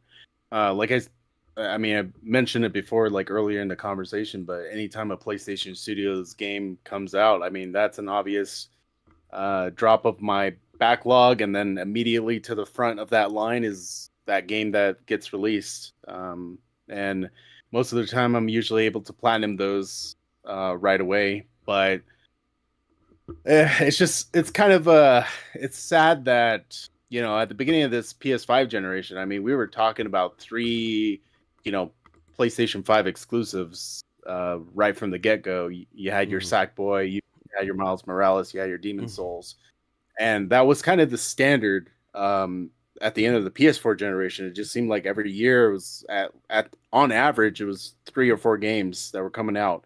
And yeah, you can make the argument that none of them, not all of them were, you know, the highest of quality, but the point is like I think this is kind of the point that we're trying to make as far as like this multi-platform strategy is like, if this wasn't in place, we would probably still have that cadence, but at a higher quality, since they technically added more to that PlayStation Studios lineup. At that time, you know, we didn't have the Insomniacs, we didn't have the Bungies, we didn't have, you know, all these this huge workforce trying to put out high quality games, and that hence, you know, the lower scores at that time. But you know, I made that comment in your YouTube video a few days ago where I said like the Naughty Dog of that generation, the PS4 generation, they literally put like 3 or 4 high quality games within that generation. Yeah, it might be from the same IP, but the point being is this generation we still haven't seen anything from them, except for remasters. So we might get one game out of them. This, you know, this gen, you know, crazy. Yeah, it's an unfortunate turn of events, and I don't even know. Again, I don't understand why, you know, people want to cheer on this whole multi-platform stuff, because it's been obvious time and time again that even if it's not the quality, it's the longevity. Like, it takes a long time for these games to come out now, and you're just adding to that timeline because you have to have another platform. Yeah, and I talked about this in the last Disagreement Day, even though this isn't really a disagreement talk. But the last Disagreement Day that I attended, you know, I talked about Persona. Like, that's my all-time favorite series, and I'm probably not even going to see a Persona 6 until the 2030s, when the last game came out in 2015. That's crazy. And it's all because of this multi-platform strategy, like PC, Xbox, and PlayStation at the same time. It's not even like they're innovating like changing the engine or improving the engine. Like, most of the games that they've released up until this point, with regards to, you know, Persona or Metaphor, or I keep forgetting the other one that used to be a Switch exclusive, but the quality hasn't improved at all, but the games are taking longer to come to our system. So it's just, I don't know, it's not nonsensical. But yeah, I'm looking forward to Battlefield. I know it's a complete topic, but I'm looking forward to Battlefield. Can't wait to jump back into that. That'll keep me occupied. It's good it's making a comeback. Hopefully it's successful. You know what I'm saying? You know, the Battlefield Call of Duty rival was needed. That was definitely needed. So, you know. Yep. You know, so hopefully it delivers when it comes out for those, you know. Yeah, I'm hoping for them. You know, that's a good rivalry. That's a good rivalry. You know, hopefully. Supposedly, though, EA is trying to make it an annual thing. It's not going to work as an annual thing. No way. No. I mean, you take a look at Call of Duty. It's you could say what you want about it being one of the highest grossing revenue games of all time, but it's really just on the back of the skins and things of that nature. But you know, I think Battlefield's strength really lies in the maps and the increase of, like, again, the longevity of the game, like how long you can support it, because a lot of the games that they have, that's key. I think a lot of the games that they have supporting the game, rather than just trying to get rid of it after a year. Because again, it's all about the maps, it's all about the teamwork. They need to, you know, the Battlefield is the type of game that could last 3-4 years, and it will be successful. And then you take a look at, you know, the previous iterations of Battlefield. A lot of people say a lot of good things about the Battlefield 1s and the Battlefield 4s, and those they last a while. heavily. Yeah. Yeah, they were heavily supported for so many years, and again, the thing that kept it going was the community, and the community, obviously, like, in comparison to what you hear from streamers and the like. I mean, really, it's all about the maps, the teamwork, and things of that nature. So I'll be we'll see. honest. I mean, I'll be honest. I'm surprised EA didn't take this to the live service level. Where like this is the big mm, base game, and now we're just gonna support it for years. You know, new yeah, story campaigns, new map campaigns, and all that other stuff. I'm surprised. I think it would yeah, work for a Battlefield game. Like for Battlefield 6, it you would. could treat it like a live But service. As long as they add nice new maps, new single player content, it would absolutely work. Because oh that's what yeah, I gamers mean, are it used to now. would. Gamers are used to that. I think it would, but I think there's a little bit of caution going into this release because it is a rework of that Frostbite engine. And even though, a lot of people can, tell you it feels very familiar to Battlefield 4, Battlefield 3 people, Mm-hmm. there's very small changes that make a huge difference in how you play. And I think if they can figure it out with this game, then obviously, the next game, I think that's probably where they should start. If, again, it all comes back to whether or not they can get it right with this. But if they do, I see no problem with that. Like with the next iteration, I think that would work out well and fine. Just be upfront about the whole DLC situation. If you want to make it a paid season pass type of deal, then Mm-hmm. try not to hide anything behind that. But yeah, we'll see what happens. Just going to be a busy month the next month and a half, 2 months. Mm-hmm. So All right, we'll see, man. All yeah. right, man. Appreciate it. Thank you so much for coming through. Oh yeah, man. It's always a pleasure being on here. If anything, oh, I gotta say too, dude, What's this up? trucknet person, goddamn, is he gotta go ban him from the chat? Dude's the Listen, man. craziest living being Listen, on the man. First planet. of free speech, free speech, man. I can't deny free speech. You know what I'm Dude, saying? Free we speech. say that. And look at what it got us Yeah, in listen. the It is U.S. We what it got is, the man. Cheeto Man. Free speech. You know what I'm saying? You know, we gotta do is free speech. It's all about the free speech. You know what I'm Oh saying? You damn! know, we gotta have free speech. He has a little spice to the chat. I'm still trying to get Somebody him on needs to put him in live. the Him and AA Ron, they ducking. yeah. Nah, dude, you got to put him in the corners. You know what Got to I'm give him a lesson. saying? Put it back. But yeah, All right. man, thank you for Well, having me on. no doubt, no doubt. Thank you so much for coming through. I appreciate it. All right, see ya. All right. All right. So let me go do this right here.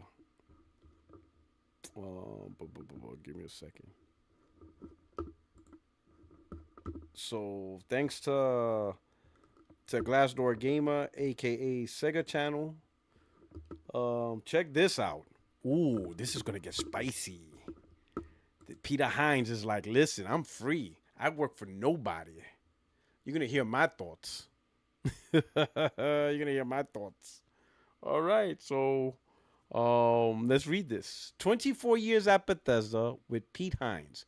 There is no question that the company is not the same. When it worked, it was magical. Ooh. Uh-oh. We're about to get some Xbox tax. We're about to get some Xbox tax. You know what? I gotta start doing soundboards. You know what? That's gonna be the next project. That's my next project. I need sound effects. What do you guys think? Let me see. Hold on. Let me make that as a. Let me make that as a vote. Let me add that as a poll.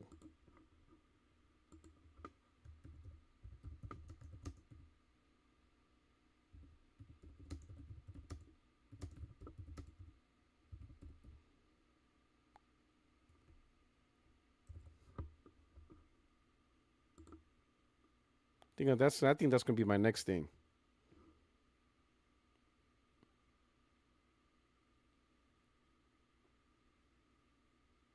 Need some soundboard.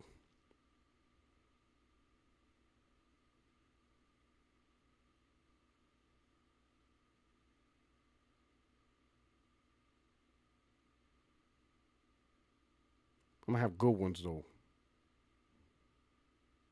I have some good soundboards. Not no corny Futanari, oh no, it's Alex bullshit. Some good shit.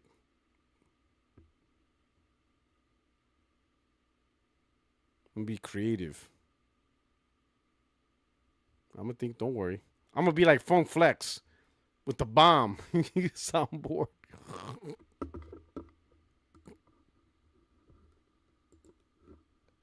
Hey yo, imagine would you watch my show?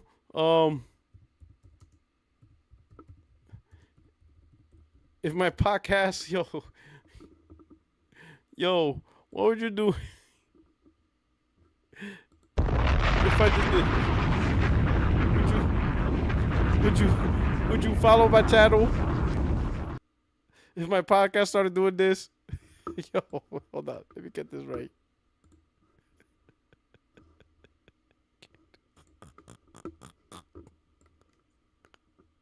What'd you do? I'd be like, yo, welcome my friends, my family, my fellow gamers. Puertorock77, your only friend in these YouTube streets. That's right, we talking PlayStation, Xbox, PC, Nintendo, Ouya, cloud gaming, Asus Rogue Ally, Asus Rogue Ally X, Lenovo.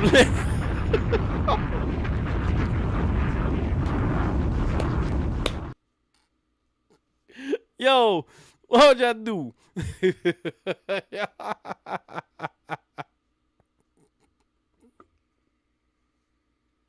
Yo, y'all still rock with me? Y'all still rock with me in these streets? Grand opening, grand closing.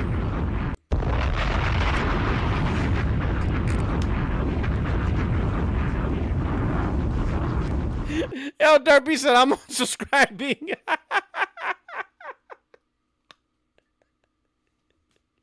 He's like,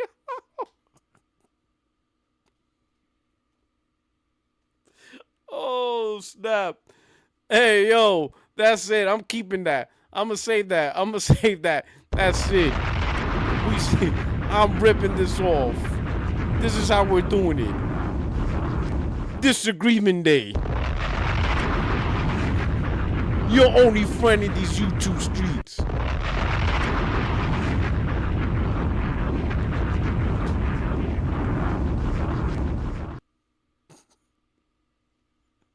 Oh man. Oh my God. Oh my God. What did I do? Oh, I'm gonna get this soundboard. I'm gonna get this soundboard going. Okay, you know what I'm saying? we gonna drop these bombs. We getting this soundboard going. We doing this. We're gonna have a good time. Hey, yo, that's crazy. That's crazy. So what we talking about? We talking about P. Hines. He got something to say off his chest after 24 years in Bethesda. He said when it worked, it was magical.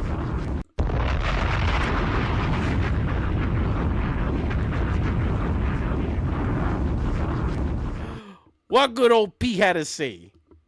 What did P had to say? Here we go. Let's listen up. Oh man, this is wild. Oh boy, yo, that just came off the rip. I don't know why. How did we start this? How did we get here? Oh man, that's it. I'm starting the soundboard. I'm gonna get it going. It's gonna be popping. Oh snap! William Tucker says, "Brother, you're about to trigger my PTSD." Oh man, all the Vietnam, all the war vets. Oh man. Oh yo, Silverwolf, listen. You know we're gonna have some Puerto Rican slang in my soundboard. We're gonna get that. My man Andrew says, P-Rock, your voice and audio already are too loud. The hell with the soundboard. Oh, you know, I'm adding that Puerto Rican spice to my soundboard. Oh, you best believe it. Oh, you best believe it. First I gotta do like a little draft. You know what I'm saying? I gotta do like I gotta start with my draft first. You know, that's what I'm gonna pen this out. I'm just gonna do just a whole. I'm just, one day I'm just gonna get my pad of paper and I'm gonna just throw stuff on it. Brainstorm. I'm gonna just brainstorm right out the stuff, right? I'm gonna have like Scarface, Halloween, Jason. I'm gonna just have whatever voice, Lilu Dallas Multipass, whatever. I'm just gonna think of mad stuff.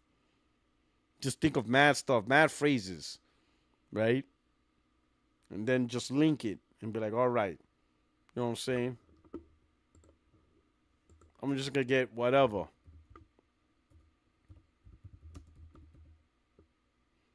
Let's see.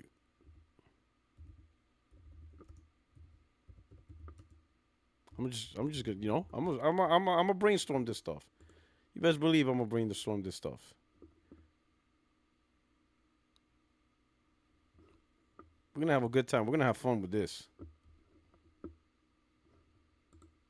We're gonna have fun with this. We're gonna have fun. We're gonna have all this stuff. Let's see. What can I have here? Ooh, what's this one? I'm already looking at sound. Why am I looking at soundboards already?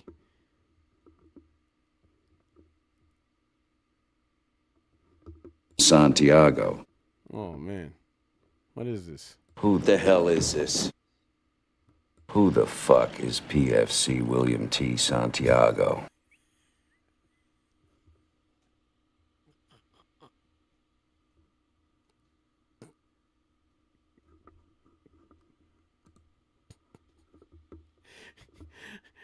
Guess that movie.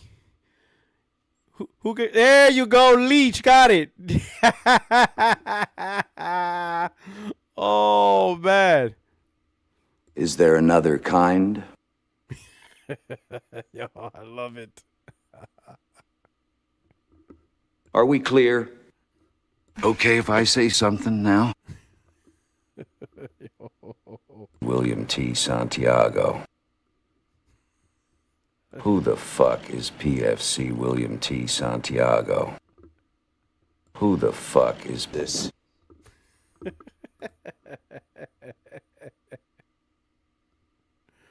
Oh, who's this? Get your mother, please.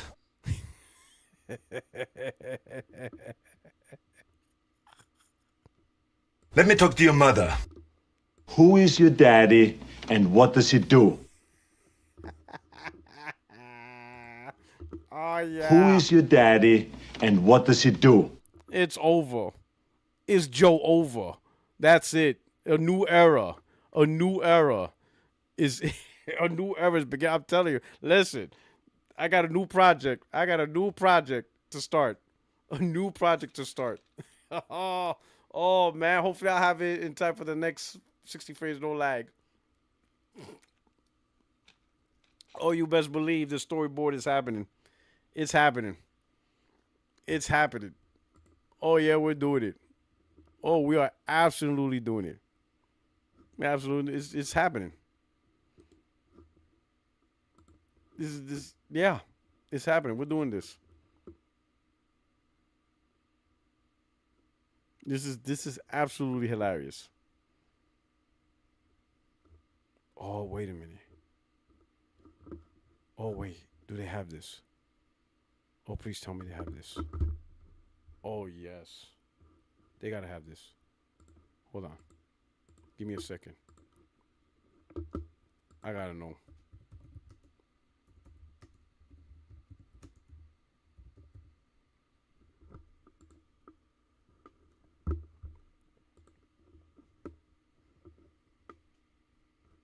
You are fake news.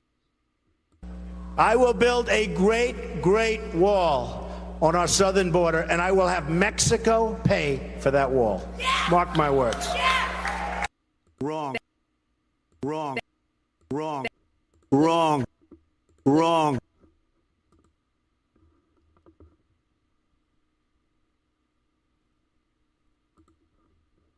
You are fake news. It's done.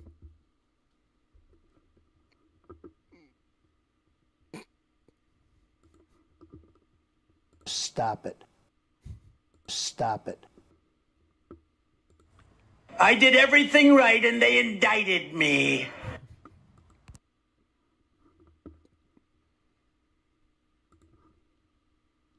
It's all fake news. It's phony stuff. It didn't happen. It's all fake news. It's phony stuff. It didn't happen.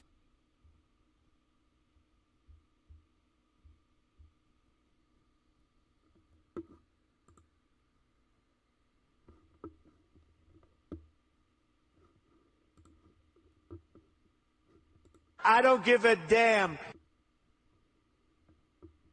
Wrong.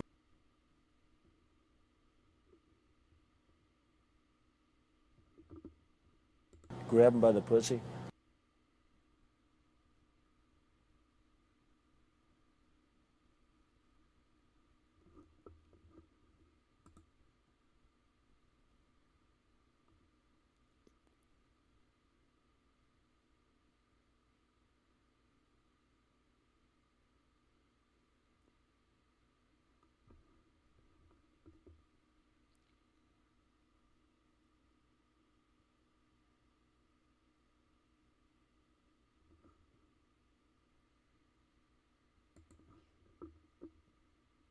Grab him by the pussy.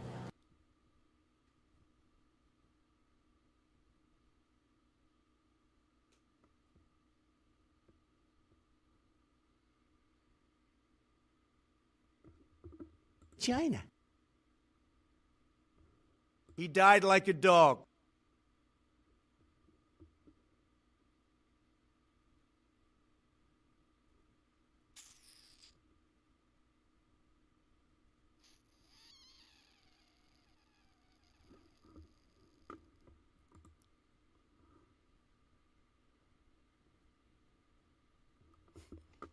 All right.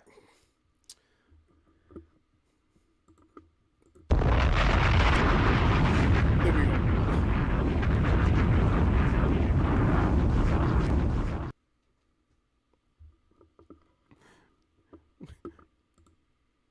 What?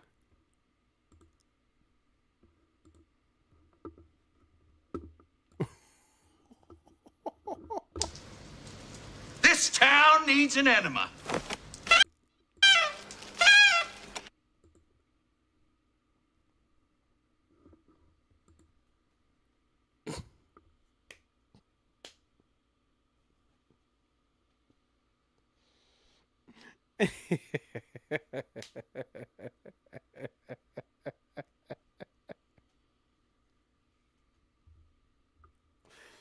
Oh Lord, what? Oh, what we're gonna get ourselves into? Oh man, a new era has begun. All right, all right, all right. Let's get back on track. Let's get back on track. Let's get back on track. All right, let's get back on track. All right.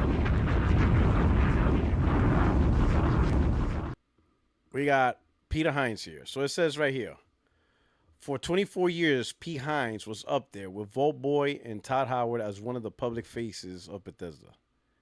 As Senior Vice President of Global Marketing Communications, few others at the company had such a broad overview of its strategy and focus, its highs and lows.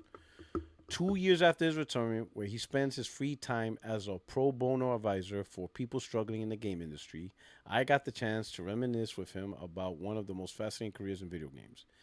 It all started with a love for a strategy game called XCOM UFO Defense. Hines worked at the American College of Cardiology in the comms department at the time. There were days when the internet wasn't readily accessible in most people's homes, so he head down to the campus library and used a computer there. I started going to the library because of the original XCOM, a game that I absolutely loved. Hines tells me from his office after shuffling his dogs outside, I was desperate to figure out if they were making a sequel, so that was the first thing I looked for when I got on the internet. That's when he stumbled on a website called the Adrenaline Vault, a new games website which had an advertisement calling out for volunteer writers. He applied straight away, got a role on the team shortly after, and wrote articles for several years alongside his full time job in attending MBA school. I vividly remember when I talked to Bethesda about the job, Senior Vice President of Product Development, Todd Vaughn, who became a very good friend of mine, said, "How do you like to combine your jobs and run marketing and comms for Bethesda?" I jumped at the chance. It was October 1999, just after the company had been acquired by ZeniMax. Bethesda, the publisher, was still a fairly small shop. Around 10 people worked in the same unit as Hines, all stuffed into a single hallway in the main building. Like Hines, my family didn't have the internet in the early 2000s either. Every trip to a video game shop was like perusing through pursuing through a used bookstore, checking the cases, constantly looking for new experiences for my Xbox. One day, I saw the case for a game called Morrowind on the shelves. It looked like a dusty tomb on the front, and the small screenshot on the back didn't give much anyway. But the text promised a fantasy world where you could go anywhere and be anyone. I picked it up on the promise, trading in a bunch of old games to buy it. The entire bus journey home, I read the manual front to back. It had pages and pages of detailed information about the different schools of magic, spell making, enchanting, alchemy, the races you can choose from, birth signs, and more. I'd never seen anything like it and began building an image of my character in my mind before I ever struck the disc in the tray. P. Hines wrote the manual. That company I belonged to, Hines said, reminiscing about the good old days when Bethesda was light and agile. When we shipped Morrowind, I didn't have a staff. It was me and marketing artists, and we did everything that had to be done. I was managing the forums as a moderator. Todd Vaughn comes into my office one day and goes, "I don't have a manual. Somebody else tried to do it, and it's not very good. Don't worry, you'll do great." God, I didn't know shit about writing manuals, but he trusted me. That was part of what made Bethesda special. Have you ever heard anybody use the phrase, "It's not personal, it's just business"? I think that's what assholes say, because you are interacting with another human being. My philosophy with Bethesda was always, this is going to be both. Yes, we're running a business, but I am not holding back any of who I am and how I think we ought to do things. In those early days, before ZeniMax grew to 2,500 employees at its peak, the developers would assemble the physical product, place the disc in their cases, and shrink wrap them for delivery. Hines didn't grow into being a spokesperson at Bethesda because he wanted to be famous. There just wasn't anyone else to do it with the same top-down, bottom-up view of the company he had. He felt responsible for ensuring the messaging landed, even when he found himself turning up on stage at a Fallout 76 press event with a severe concussion. I was playing over 40 soccer and took a forearm into the side of the head. Hines remember with a wince. My wife had to come pick me up. I was throwing up. It was bad. I was like, this is the biggest event we ever done. There's no universe in which I'm not going to this. When you have a concussion, they tell you to avoid bright flashing lights and a lot of sound. So what I did was go to a press event where a bunch of people are playing a video games all day long. I remember so little about the trip. It was a sense of loyalty and dedication that came from the very top of the company. CEO and founder, the late Robert Altman, was respected and adored at Bethesda. During the pandemic, he sent out poetic company-wide morale-boosting emails every week, and even in more precedented times, he'd take the time to speak to people at every level of the company. He was a lawyer and a businessman, but he knew video game companies are nothing without their talent, which is something he always wanted to nurture. It was Robert Altman's company, and we were his employees, no question, Hines said. But he treated us more like family, and we found a culture that really fit us. When it was working, it was magical. We were a small private company. It's way easier to stay out of the scrutiny when you're not having to put your earnings report out for the whole world. There's no question that the company is not the same. It had been radically changed and altered from the company that we built. It is what it is. Things change. Things move on. But at its height, it was really a special thing to be a part of. In those magical days, when their Christmas parties were hosted at Dave & Buster's and Altman would hand out bonuses in little envelopes, the company's hardline was honesty and integrity. Do what you say you'll do and be transparent about what you're going to do. Sometimes they missed the mark, but the intent was always there. It's hard to keep the goal in your crosshairs when the target's always moving. The great Todd Howard says that great games are played, not made. Hines explains the company's philosophy, meaning every idea you have about what's good or not only matters if somebody starts playing it, and then that's what's going to define whether it's good or not. Oblivion changed combat systems 3 times during development. So we were careful not to talk about how combat works because we don't even know if the version we got is final. So we're trying to place our bets on what part of the game we feel confident are going to resonate with people. Classic example of this happened during the development of Arkane's Austin's Dishonored, a system-heavy game where your abilities and the rules of the world can interact in unexpected ways. A QA tester was recording some data about fall damage to test the limits of players being able to jump from height and survive. When one day they used a power during their fall and accidentally possessed a fish, like they were inside the fish and they didn't suddenly own a fish. The developer didn't know at this point that you could even possess fish.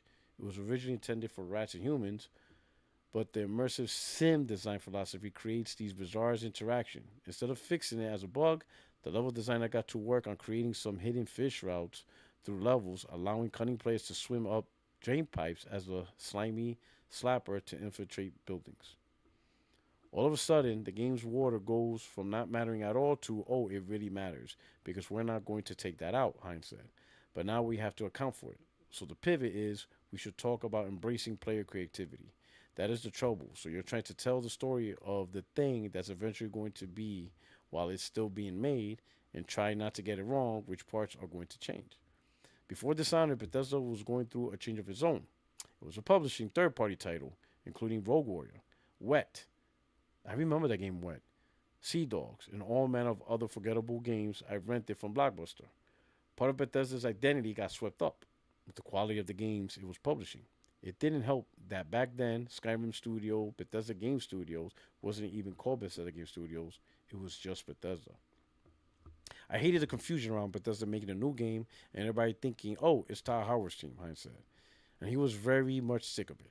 Why do people keep assuming I'm the guy who made Sea Dogs or whatever? And so we created a different name for the studio and the publisher, and guess what? It still didn't effing work. Nobody ever got past Bethesda, and they just went Bethesda this, Bethesda that, Bethesda. Things turned around in 2009, 2010 when Bethesda went on a buying spree to build out its internal studios, grabbing Doom developer ID Software, followed by Arcane Studios, The Evil Within's Tango Gameworks, and Wolfenstein's Machine Games. For the most part, it felt like there was a real shared DNA between these studios and admiration for the same kind of things: immersive first-person experiences, some systemic design crossover, single-player focus. Bethesda developed its own identity as a publisher by putting out games that other companies just weren't making. It hoped that Bethesda kept the team intact post-acquisition. It was a big deal, Hines said. We really respected what ID Software did, and honestly, that conversation wasn't, hey, we want to acquire you. Much like Machine Games and much like Arcane, it just started with, we would love to make something with you, and we have a lot of respect for what you do, and we see the common DNA. And if you have a chance to work with Resident Evil creator and Tango Gameworks founder Shinji Mikami, you should always say yes. You can see the synergy in how all of the studios embrace QuakeCon, a Bethesda-run annual event named after an arena shooter that grew into a bigger event encompassing every Bethesda studio game. And because the studios share certain design principles, the audience who were there for Quake and shaking because of their coming down hard after boffing a crate of Balls energy drink were often just as excited to see what else Bethesda was cooking. We started growing into some competencies and building internal expertise where we weren't working with outside people who have their own conflicts, Hines said. It became useful because if you're working on guns at Bethesda Game Studio, maybe you should have a conversation with ID Software about how they make their guns feel so weighty and powerful. We want to let them make what they want to make. All of these people who have careers and families are paying for tuition and rent. We take seriously the responsibility of looking after these people. One example of Bethesda putting its team health first came off the back of a complaint from Todd Howard, who was feeling burned out by the way the company handled E3, the former games conference in LA. They do back-to-back appointments every day for an entire week, showing the same section of gameplay that then be filtered out by the press in bite-sized chunks. For Fallout 4, there was one demo live on stage for the press and the public to sift through, giving the team a much less stressful schedule for the week after already working for months on the demo. The company structure allowed Bethesda to experiment like this, going against the consensus fueled by a belief in its games and the people behind them. If I had a nickel for every time somebody said Morrowind would never work on an Xbox, Hines remembers, oh, Skyrim can't survive going up against Call of Duty. same window. Everybody's going to play Call of Duty. No one's going to buy your game. I just said, I get that they're a big brand, but they're not a better game. I will go up against those guys. I will spend marketing money against those guys. I will never spend anywhere near as much, and I can still win. They told us not to release Oblivion in May. Nobody releases games in the spring. That'll never work. We did just fine. That's what made it so fun, and I think we were better at it than anybody else in terms of what we were able to do. When you look at the awards we won, the players we brought in, and how we went about doing it right. I wanted to be a part of a company where if anybody peeks into a window to see how we're doing this, I feel okay about it. When he looks back at his career, Hines doesn't have many regrets once you peer in and pull the curtain back, but a certain canvas bag still haunts him. The Fallout 76 Power Armor Edition was supposed to come with a canvas West Tech bag, but buyers opened their parcels to find a cheap 9-ounce alternative. Bethesda changed the advertising copy on his website, claimed that the swap happened due to a rise in canvas price, and offered a small amount in in-game currency as an apology. It was eventually fixed, and players were sent what was promised 7 months later. Hines only found out about the snafu the day his own collector's edition turned up. My first reaction was, when the F did we add a canvas bag to this collector's edition? Because the version I approved did not have one, Hines said. They were trying to add more value to collector's edition. We were always fighting with the finance people about margins, right? I would throw shit fits around. We cannot charge $300 for this. It's effing insulting. But in this case, their hearts were in the right place. There was literally a canvas shortage, and some folks decided we're going to do this instead. My biggest failing there was not pushing immediately for making and sending out one to everybody that wants one.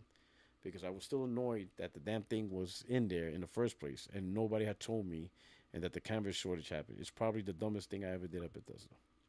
It's an answer that surprises me after Hines' 24-year run with the company. I've made worse mistakes in a 3-month probationary period. It does make me wonder how he felt about Prey, though. Prey was the next game after Dishonored from the team at Arcane Austin pitched as a spiritual sequel to System Shock. It sees the player fighting against aliens on a huge interconnected space station using powers and smarts to overcome terrible odds. It has some brilliant ideas, from the design of the station itself to the creative powers you can use, the much marketed shape-shifting into a coffee cup among them, and it was a completely original concept beyond sharing some design principles and sci-fi settings of System Shock. Arcane has some ideas for a game title, but Bethesda wanted them to use one it already had, Prey. Prey was a name with lots of baggage. First off, there was already a game called Prey, a first-person shooter with puzzles, where you play as a Native American who's been abducted by aliens. It has a dedicated fan base. Then there was Prey 2, a canceled game from Human Head Studios, where you played as a human bounty hunter who lives among alien civilization. It generated a lot of buzz with its announcement trailer, which mixed Parker and freeform action to deliver a fantasy player has been asking for, but it never got up to the quality levels Bethesda wanted from it and was canceled. Arcane's Prey had nothing to do with either game beyond the name, which confused new players and angered anyone who loved the original Prey and was excited about the canceled sequel. Yeah, I remember that one. Don't even get me started on that, Hines replied when I asked. I definitely pissed some people off internally over that because I fought so hard against using the name. I'm the head of the spear, but I had a lot of people across my team, brand, PR, and community, and we feel like we're burdening it with a name. We spent more time explaining why it's called Prey than we do talking about the game. I regret that I lost that battle, but nobody on this planet could have put more of a good faith effort into changing minds on that. My whole point was, look how much time we spent talking about what the game is versus what it's called. This and like, that is wasted energy. That is wasted excitement. We could be turning into something positive. That's the part of the reason why Tango Gameworks Hi-Fi Rush was announced and launched on the same day. Bethesda didn't want to waste its energy explaining why the survival horror game studio was making a rhythm action game. Here's the game. Play it and judge it for yourself. If we believe what Xbox says, it was another success, reaching 3 million players. But what does success even mean in the age of subscriptions? All right. This is where it gets good. This is where it gets good. All right. Glassdoor, let's see. Where the callers at? I'm like, hey, they're not showing up. I'm tracking. I got my thing right here. You know what I'm saying? I got my thing here. Shout out to Donnell. I don't know. Nobody wants to debate. I don't know. Am I scaring people off? Do I go too hard? I think I go too hard. All right. Let's see. Let's see where we at. Okay, I'll start a little bit behind. Here's the game. Play it and judge it for yourself. If we believe what Xbox says, it was another success, reaching 3 million players. But what does success even mean in the age of subscriptions? After all, 3 million players is a totally different metric to 3 million sales. A year after that success, Microsoft closed the studio down. Fortunately, Tango was later revived by Crafton, alongside Dishonored developer Arcane Austin, which also had an Xbox Game Pass launch with his vampire co-op shooter, Redfall. I'm not working in any of these companies anymore, and so I don't assume that everything I knew while I was in the industry still holds true today, Hines says. At the same time, I'm involved enough to know I saw what I considered to be some short sighted decisions making several years ago, and it seems to be bearing out the way I said. Subscriptions have become the new 4 letter word, right? You can't buy a product anymore. When you talk about a subscription that relies on content, if you don't figure out how to balance the needs of the service and the people running the service with the people who are providing the content, without which your subscription is worth jack shit, then you have a real problem. You need to properly acknowledge, compensate, and recognize what it takes to create that content and not just make a game, but make a product. That tension is hurting a lot of people, including the content creators themselves, because they're fitting into an ecosystem that is not properly evaluating and rewarding what they're making. If music is anything to go by, it's a tension that will change games themselves too, given enough time. Shorter songs with immediate hooks are incentivized because they play better with the algorithm that serves listeners new music on Spotify, so musicians are doing the artistic equivalent of SEO to try to get their music to a wider audience. As our attention span sap thanks to snackable media and TikTok reels, there's a real chance game developers will have to compete for our limited attention span and shrinking wallets in a similar way, bending the art to just get noticed in the industry bursting with options. Everyone's been conditioned. The attention economy is the worst it's ever been. The kids are scrolling vertical videos. They want live events and crossovers, and they think every game should be a forever game, updated until the developer turns into a Fallout skeleton. Nobody wants to do the same thing over and over and over again, Heinz said. Nobody likes the forced march of serializing something. Bethesda didn't just only do Elder Scrolls, right? For a while, that's all we owned. We decided to go after Fallout because Todd Howard said we need to stretch our legs creativity and go into different directions, and it'll make our Elder Scrolls games better. In the early 2000s, there was a pressure for BGS to keep making Elder Scroll games, but Hines, Howard, and everyone else at the studio pushed to let them flex their creative muscles. With every Elder Scrolls, they threw everything out and started from almost nothing, reworking every facet of the game to deliver a new experience. Without dipping their toes into other genres' experiences, the series everyone cared about the most wouldn't be the same. It would have stagnated like Call of Duty. It was important for the developers too, who wanted to work on more than one project for the rest of their lives and could potentially jump to another studio if left creatively unsatisfied. Even if you're a suit who only cares about money, why throw all the skills and expertise you nurtured over the years? Allowing people who make art to hone their craft and experiment is an investment in the future and the only guaranteed way to make better games.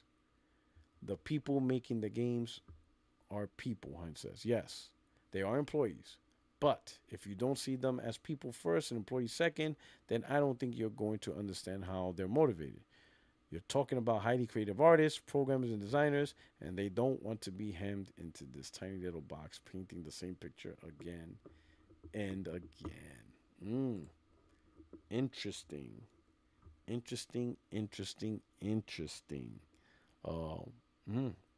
He feels that subscription service in gaming could end up like Spotify and stuff like that, where it's all about the algorithm and you have to create games. Let me ask you something. And maybe it's just like I don't listen to hip hop as much as I do anymore. I just don't. Like hip hop now is more about the hook and the beat and not so much about the verbal skills. At least the more bigger popular one, right? And when I try to use Satisfy to introduce me to new songs, they're just not pushing. I don't know, the algorithm is like pushing the hooks. Anybody feel like that? What do you think, Chad? Are you seeing that? You know, I don't know. It'll be interesting but how would that work for gaming though? Because a song you could produce songs a lot faster than you can a game. Games, even indie games, I think take longer than producing a song, right?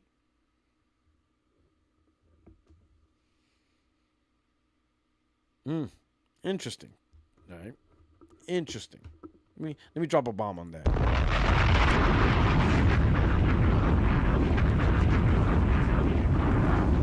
Let me get to the last. Why are Xbox fanboys so dumb? Let me get to that, and it all starts because of this. Let me put this on the screen. Right, they're still with this. Let me go to here. All right, Xbox fanboy Supreme Aegis says PlayStation fans call Xbox games trash until it released on PS5. Then Xbox prints hard cash. So now listen to what he says. PlayStation fans call Xbox games trash until it's released on PS5, right? So I reply to let them know, like, one, this is the correct chart, and then two, and I reply, this is the actual corrected chart, and most of the franchises were already on PlayStation long before Microsoft acquired them. But you started gaming this gen. Now, look what he said. PlayStation gamers call Xbox games trash until they are on PlayStation 5, meaning that, when they're not on PlayStation 5 or on PlayStation, we say trash. But now they're on PlayStation, oh, now they're great.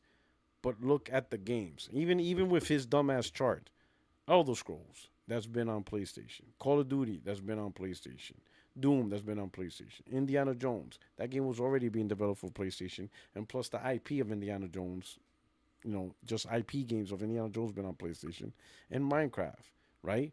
So at a minimum, 1, 2, 3, 4. 4 of the 6 games were already on PlayStation long before Microsoft acquired them. So these 4 games were not games that PlayStation gamers called trash because they were Xbox games. And now all of a sudden they're on PlayStation games. They are now magically good. The only one that you can even consider that would be Forza. But even then, I think Forza was probably one of the, more consistent quality games that Xbox did release. Everything else was whatever, right? But if you're gonna make that case, it's really just one game. It's Forza. That's about it. The rest of the games were already on PlayStation. So his thing doesn't make sense. His logic doesn't make sense.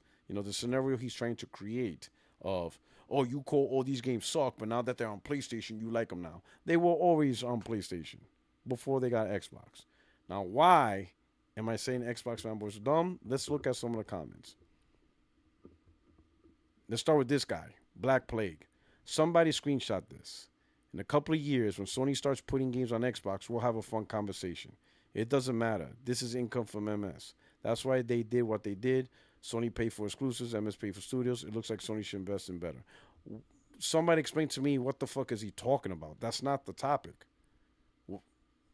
What does Sony putting games on Xbox have to do with this combo? It doesn't matter. This is income from MS. Who said? Where did I say it is not income from MS? Like what is you see why I'm saying Xbox? He's not even does he even understand the topic? I even told him. I already said it looks like Sony will put more games on Xbox, but what does that have to do with the topic on hand? You're not adjusting the topic. You're talking a whole different point. He just created a whole new conversation. He doesn't understand the topic. But he doubled down on stupidity. No, he said what he said. You claim that the franchises were already on PlayStation. No, it's not a claim. It's a fact. Those are not claims. Those games were already on PlayStation. Let's continue with his stupid comment. If it's made by Microsoft, is it or is it not a Microsoft game? That's not the topic. Final Fantasy 16 was paid exclusivity. Ponies, you praised it.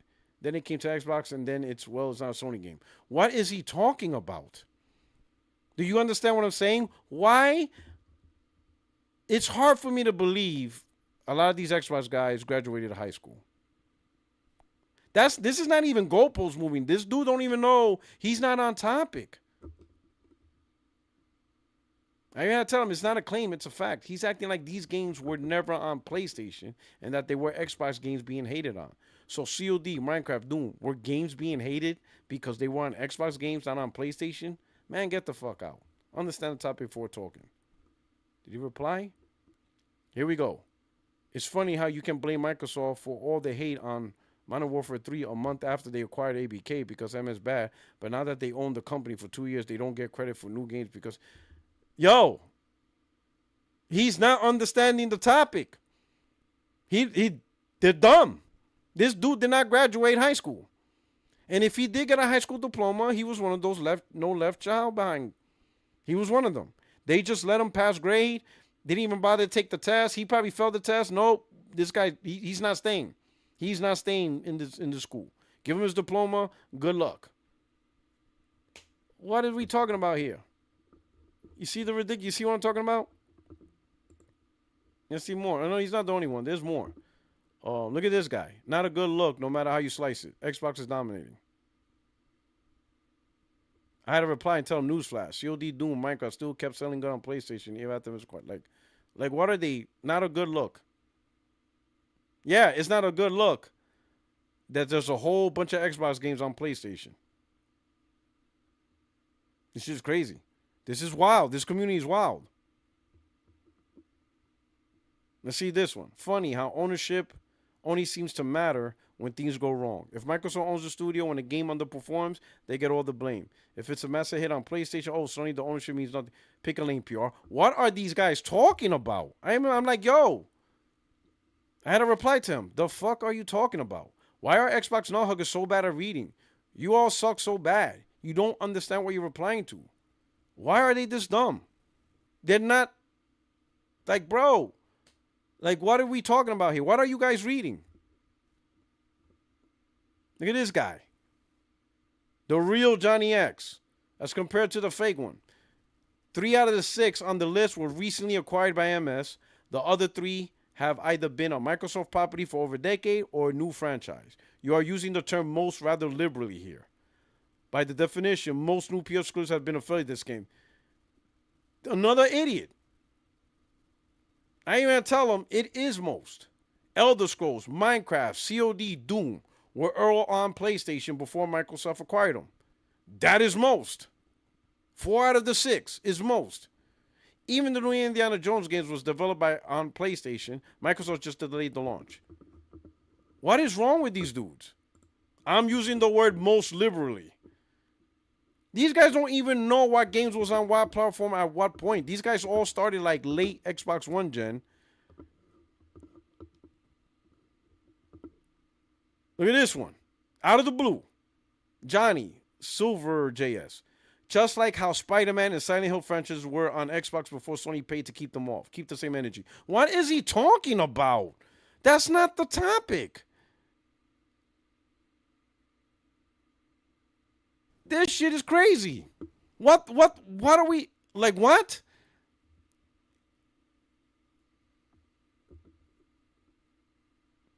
This guy, Fighter Champ, quit talking about the past. It's Microsoft owned now, meaning that they get most of the revenue. You seem to forget Forza 5 was never on PlayStation. That's why I said most.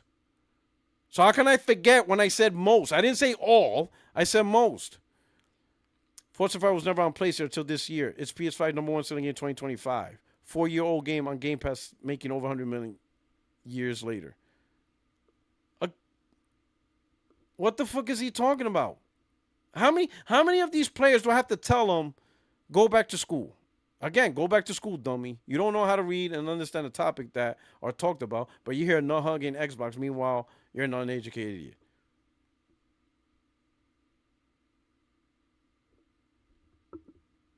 Octopus. It don't matter now as they own them in the studios. You're starting to sound like a moron. Christopher Drink. That's not the topic. The topic is not who owns them now. You see what I'm saying, Xbox? They don't read. I didn't even tell them. Sure, they own them now. They didn't own them before, so you can't be like, oh, look, PlayStation gamers always did like Xbox games. Xbox didn't own these games before. Your point is, does not change who owns the IP.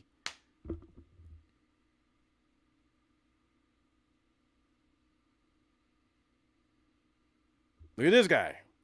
Morpheus. Just pay the money that goes to Microsoft. You can spin it until your fingers fall. I ain't gonna tell him that's not the topic. What is wrong with you? The topic isn't who makes money, who goes money, who owns it now. Yo, these Xbox guys are dumb. Dumb. They don't know how to read. You cannot tell me these guys actually earned their high school diplomas. Xbox fanboys did not earn their high school diplomas. If they have a high school diploma, that shit was given to them. They were no left child behind. That's who they were.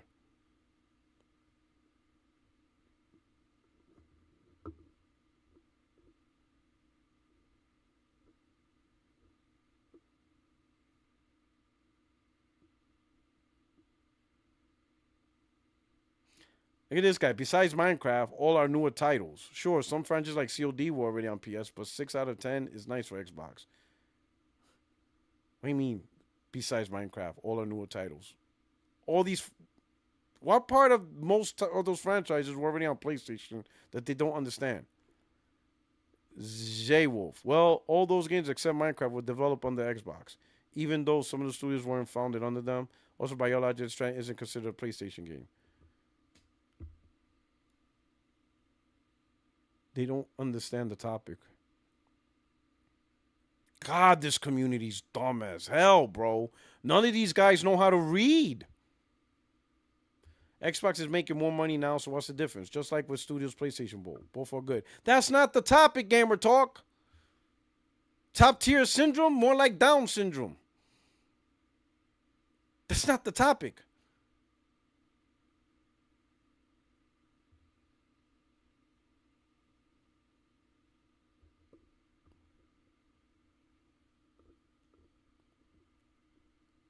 Spend money to make money. Unbelievable. Don't matter. They are Xbox games. Stop with the mental gymnastics. Reclaimer. Yeah, Reclaimer says a lot of dumb shit. Cope. How you made. At the end of the day, that's Xbox dominating PlayStation console. Another big B Cheese. Don't worry, Cheese. You're going to owe me money. Prepare them $500 when Elder Scrolls gets announced on PlayStation day one. I'm going to love it, too. I'm going to love the fact that your broke ass owes me money and that you're going to have to create a new account to run from it.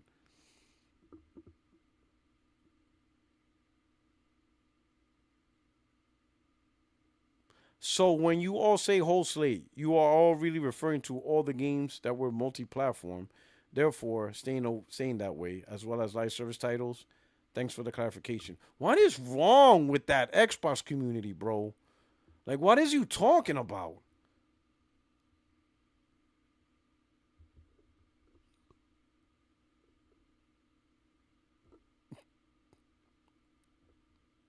Oh, shit, motherfucker says, stupid ass motherfucker war presented to Aegis. Where's Aegis? Yo.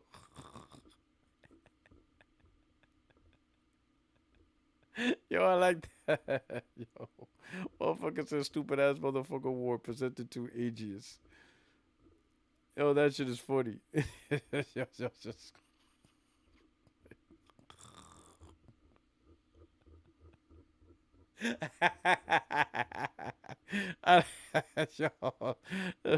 Oh, shout out to Kojuni, stupid ass. See, let's blow it up. It says right here, stupid ass mother F award presented to Aegis. This certificate has been awarded to you because you are one stupid ass motherfucker. Fuck is wrong with you? Do better. President of Sam's. What? Oh my God. This is crazy, bro. Yeah. Because, all right, for you Xbox guys that are watching, that are simple minded, right? The chat, they get it. All right. Let me help you out. Let me show you how stupid you guys are. Imagine if Sony bought out Nintendo. Right? And after they bought out Nintendo, a new Mario game releases, a new Zelda game releases, a new Mario Kart releases, but now under Sony, on the PlayStation. And like normal, Zelda selling 30 million, Mario Kart selling 50 million, what they normally do. and PlayStation gamers come out and says, "Ha, you see, Nintendo gamers always love PlayStation games. It's only now that it's on their system that they love it." Wouldn't that sound stupid for a PlayStation fanboy to say that? That would be pretty stupid, right? Because they always bought Mario. They always bought Mario Kart. They always bought Donkey Kong and all that games.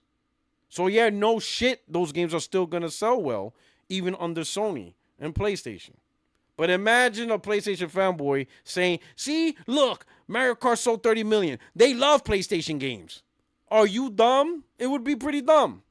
That's exactly what you guys are doing.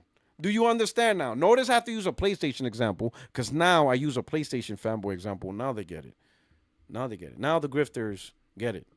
They don't get it with Xbox, but they get it with PlayStation. Because if a PlayStation fan did that, you would see videos.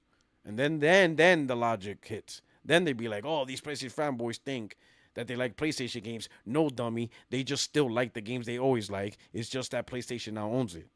Now their brain cells, their cerebral cortex starts, clicking. But it takes a PlayStation fanboy to get them smart.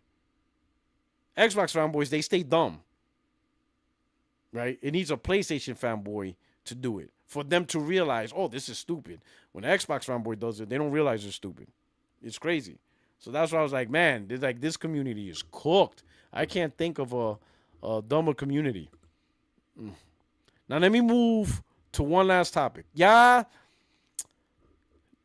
heard Alinea Analytics, right? Recently, they're becoming more, they're being used more often. But now, yeah, I'm not using them no more. Yeah, I'm not using them no more. I'm going to show you why. So this firm, Alinea Analytics, and you might, in fact, let me show you where they really blew up. I deleted a tweet, so I'm going to have to find it somewhere else, but let me see if I can find it here.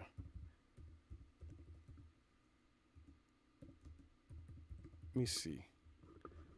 I'm sure this is out here somewhere. Where is that? Oh, okay, here we go. Okay, so this is really one of their bigger presentations. Was this, right? This is Alinea Analytics. They're the ones talking about the sales difference of. They're the ones that created this. They're the ones that are saying, "Hey, this is how many copies are sold on Steam. This is how many copies sold on PlayStation. This is how many copies sold on Xbox." They're the ones saying that this game sold 970,000 copies on Xbox in the first couple of days or whatever. Okay? That's them. Okay. They were also the ones that said, Final Fantasy 16 only sold 22,000 copies. So they're already out there doing their stuff. Okay. I deleted the tweet that showed this, and I'm going to look I have to go deeper into my timeline to find the Final Fantasy one. I'm going to delete that too. I'm going to tell you why. So, they said, and I'll read it, Metal Gear Solid Delta Snake Eater debuted on August 26th and sold 281K during the month on PS5. It now sold 500K cross-platform across Steam, Xbox, and PlayStation. The remake's faithful recreation of Metal Gear Solid 3, blah, blah, blah. To put this in context, it says Gears of War Reload is $40, while Mafia, the Old Country, is $50. Bad timing. Two of this year's best-selling, critically acclaimed games, Expedition 33 and Split Fiction, was also $50. Metal Gear Solid Collection Volume 1, launched just 2 years ago and includes the first 5 main entries in the franchise, Snake Eater, an extra $60. All this to say that Metal Gear Solid data should have been $60 max. A price drop should have secured more sales, especially on Steam. The price drop is imminent, I reckon. So, they're saying over the course of a couple of days, it sold about 500K. On day one, 281K, but across all the platforms, 500K. And they're trying to say the $70 price tag kind of slowed it down from achieving better sales. Now, here's where the problem is at. You ready? Konami made the announcement. It sold 1 million day one.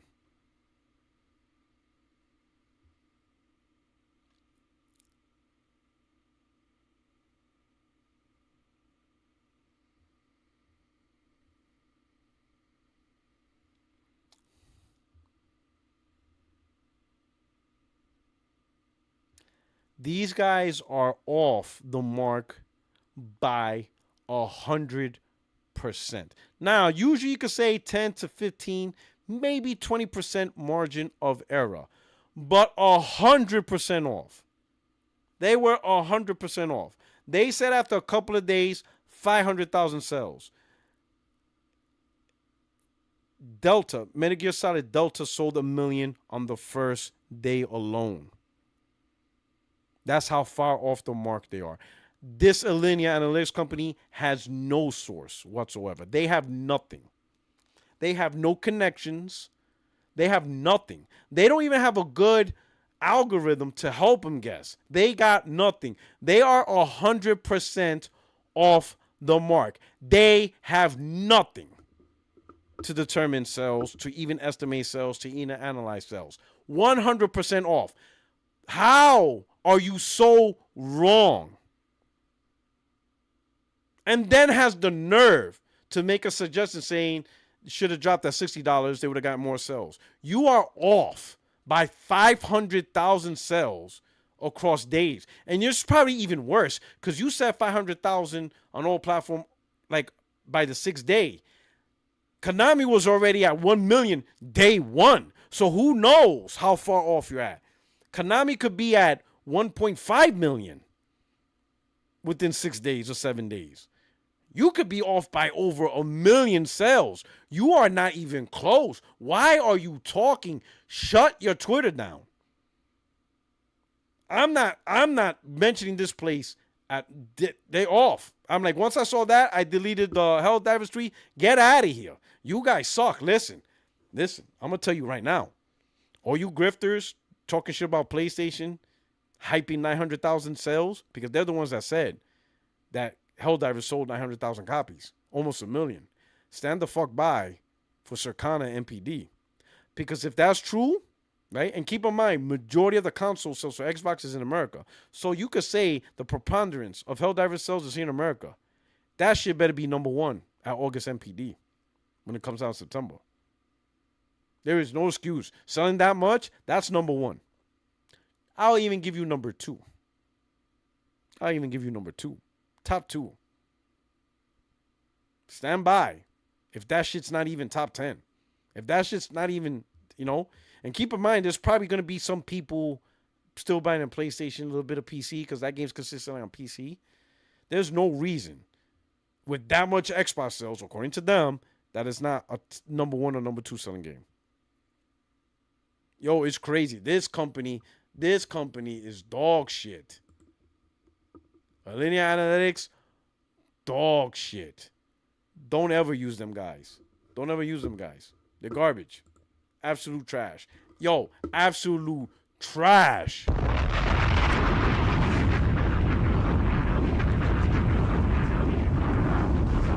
Dog shit.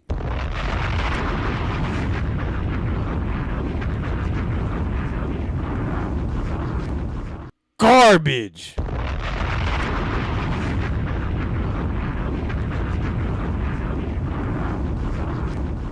Don't ever bring that company up. I don't know who they are, but my God, they're not even, they're worse than VG charts. Absolutely worse than VG charts. Garbage, bro. Like, I never seen such bad data ever.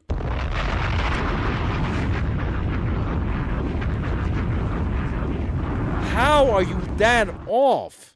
Saying that MGS Delta only sold 500K over the course of a couple of days, and Konami, what they do, they dropped a bomb. 1 million sales. Day one. Look at the chart. Look at this garbage ass chart that they have. 281K. The audacity. The absolute audacity. You can't trust any of these numbers.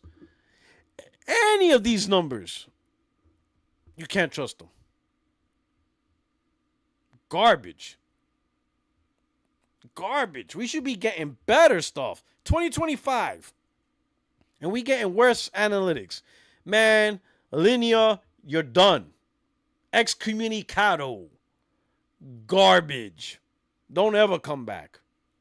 Don't ever come back. Now let's see. Oh, we got some. Do we got people in the waiting room? Okay, we got Caleb. Hold on. Oh, my bad, Caleb. My bad, Caleb. Let me get Caleb back here. Let me see. All right. Hey, yo, Caleb. Hello? Hello. Can you hear me? I wanted to... Oh, wait. Yeah, I can hear you. Am I lagging? All right. I can hear you too as well.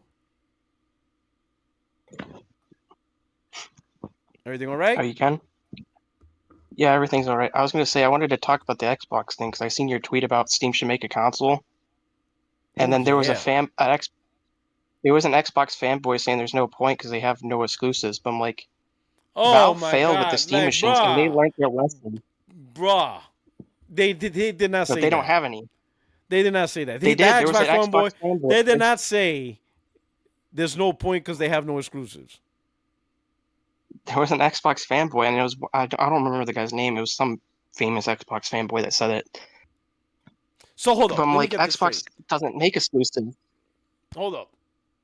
So the fanboy told you there's no point in the Steam console because they have no exclusives.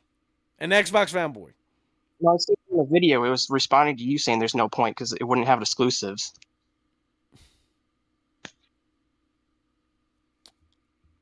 You can't make this stuff up with these guys. You can't even make this stuff up. I don't think they even have room to talk, too. They don't even own their own platform windows. No one buys games on their store. At least Valve can subsidize their stuff because they have a store. They did it with the Steam Deck. Yes. Because they get a 30% cut off of Steam. And then people also sleep on them. They're a private company, too, which also gives them an advantage. They don't have shareholders. They just have their employees. This is crazy. Xbox fanboys are off the hook. Dumbest community. By far. Not even debatable. I don't care. It's just crazy. They literally, the fanboy literally said, there's no point because Steam has no exclusives. Oh, yeah. Did you see Oh No, It's Alex, too? I disagree with him as well. He's like, oh, Puertorock just wants the console war. I'm like, it's like, you do realize having another console would make because he complains about console prices, but then says, oh, he just wants a console war. I'm like, well, if we had another console, prices would go down because Valve would force them to go down. I want competition. You can't have Sony. Needs a good kicking. You can't have any company by themselves dominating. You see, what Alex wants is no consoles. So that way PC's the only thing left. Because why would he be pissed off? Why would he be upset at another console being created? Why would he be upset at Steam taking a stab at the console market? I think you probably should want. I think you should want consoles if you're a PC gamer because, like, if you look at what you see, the Epic guy calling the developers out for optimizing for high end. Now, what happens if there's no console, so they're not optimizing at all for low end? Because they're already doing a bad job optimizing. Yeah. If anything, he should be hyping the Steam console himself. Well, if anything, he should be like, you know what? He should be, if anything, because he's a Steam fanboy, he should be like, I hope they make a console, because then you will get free online, right? Because I don't think Steam is going to make a subscription service to charge online. So you get free online, right? A better store, better features, right? He should be hyping a Steam console, if anything. I hope it happens. Am I wrong? Like, there's like a... No, you should. And there was like a leak of benchmarks. I don't know if you've seen that. And then Valve also had a patent for a console. Yeah.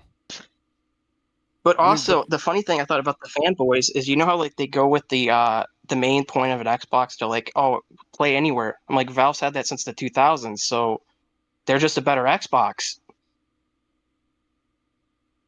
They don't take away your games with no matter what handheld you play, as long as it's compatible, you can play it on. They even had the old Steam Link feature they removed that's on your TVs. You can play you can stream your Valve games as long as you have a PC to your TV. They have Play Anywhere already. Yeah, and I'm still saying it. And I would say they're more of a competitor. Yeah, and I still say I do hope Valve tries their shot in console. Let's see what happens. And then there's people that say they can't try again because they failed. I'm like, well, no, they should try again. I don't agree with, oh, you failed once, don't try. It's sad with Xbox. They bought up half the industry and now they're quitting. It's like, oh, Xbox can be competitive. They're going to be competitive. They buy up half the industry and now they're ducking the fuck out. Look at their PC handheld. They're not even making their own PC handheld. That's how much they don't care about the brand.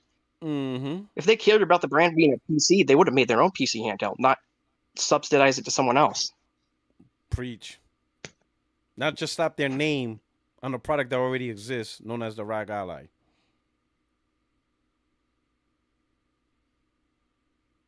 And they could include Game Pass in that handheld too if they really cared about growing Game Pass. Like you buy our handheld, you get a free Game Pass. At least a free month, right? Whatever. But yeah, so I can't believe Alex is against a Steam console. That is some weirdo shit. That's weird. If anything, Valve would be better for the industry. We've seen like how EA wanted to put ads in our games, and the only reason we don't have ads in our games is because Valve told them, "Fuck no, you ain't putting ads in fucking games. We won't let you sell here." And they're the biggest store. Like, who would actually be against a Steam console at this point? I think they'd be more healthy for the industry because their interests would align with ours since we buy their games and they're a private company. Mm-hmm. Yo, it's crazy. He said, why is it so... Lois says, why is it so weird? It's just weird that he would be against that. Well, I don't know. Did he say how he felt about it? Besides, with me living rent-free? He just said it was just fanboyism. Like, oh, you just want Valve to make a console be a fanboy. I'm like, shouldn't you want it more? Because that means PC gaming would be more affordable if Valve did that. But did he give his opinion on it, though? No, he was just bashing you, saying it's fanboyism. See, you want another console. That's what's wrong with a lot of these PC grifters and shit like that. Like, sure, you could talk shit, but how do you feel about it? What's the point? What's the point of bringing me up and not mention his own stance? I hope it does happen because I think it'll be good competition for Sony because Sony's been, especially since Valve already has third party, they're in a good position to be a competitor because they're the number one store on Steam. And they have one advantage that Xbox doesn't have. They have a Steam China thing. So they could push it to China if they wanted to because they already have their own custom Chinese store. Mm-hmm. Mm-hmm. Mm-hmm. Which that could be even more of a competitor to make Sony take them seriously because Sony's trying to push into China. They already have a store in China. Mm-hmm. Mm-hmm. I'm all about it personally. I'm all about a Steam console. I know they tried it before. Didn't work out too well, but that doesn't mean they can't go back with lessons learned and realize, you know what? We could do a better job of creating a proper console. They already have the store. They already have the content. So it already exists, right? And their Steam Deck is already like set the blueprint. Now, granted, Steam Deck's not as popular. I mean, it sold 3 million. It's not as popular, but it is hardware that has their OS, and they already got a lot of games running. So, like, that portion of having hardware and an OS. Yeah.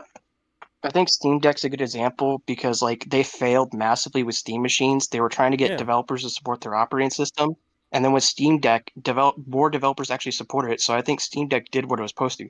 That's also, people say like it failed, but I don't think it failed because if Valve wanted it to be if they were really trying to make it mainstream, they would have put it in stores. You can only buy it from their website. I don't think it's about failing. I think it's just niche. That's what I see.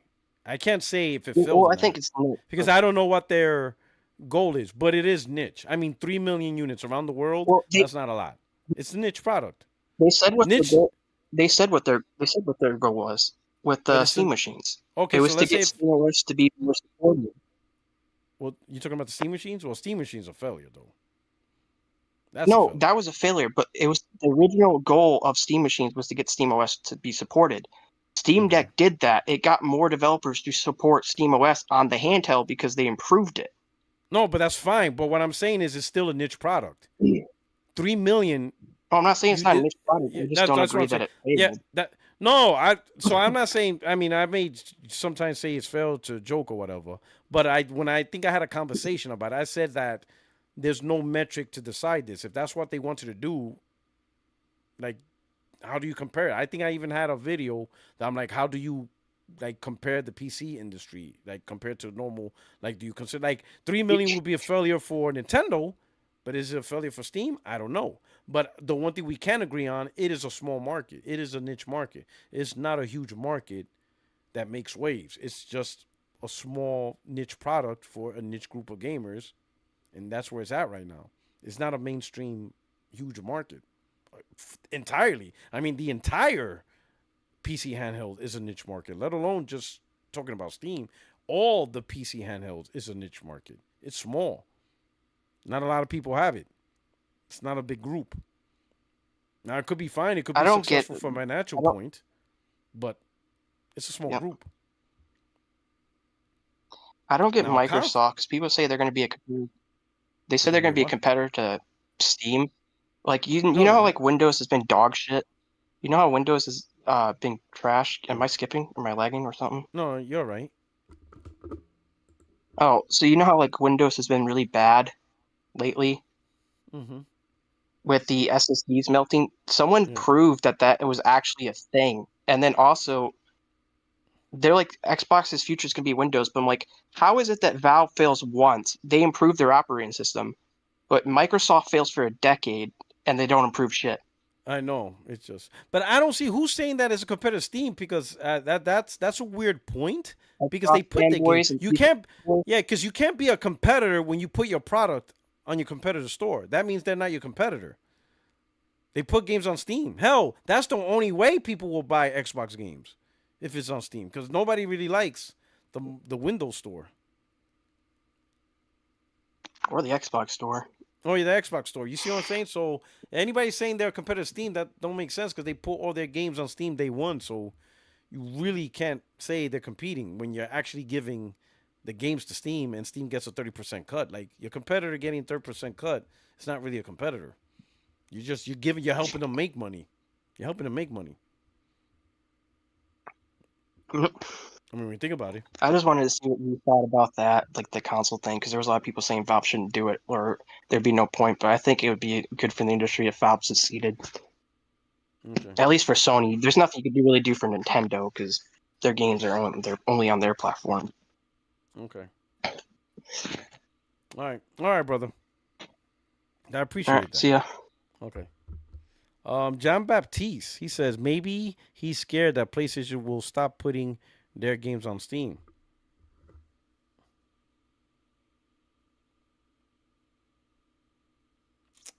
I don't know. If Valve does enter the console market and they actually advertise it as a console, they're trying to get they're trying to take their mind share. They're trying to take PlayStation's mind share. I'll be honest, that's one of the reasons why I would love to see Valve actually say, oh, now, we're going into console market. I would love to see how Sony would react to that. I would love to see how Sony would react to Microsoft saying, nah, we're gonna get our cut of the pie in the console market. We're making a console for the console market, and we want that pie. I would love to see Sony's reaction to that and how they would move with that type of announcement, right? I would love to see how they move with, Gabe Newell saying like, nah, console market's going to belong to Steam now. We're taking this over. I want to see a Sony that competes. I want to see a PlayStation that competes. I want to see a PlayStation that be like, oh, the fuck you are. You know what I'm saying?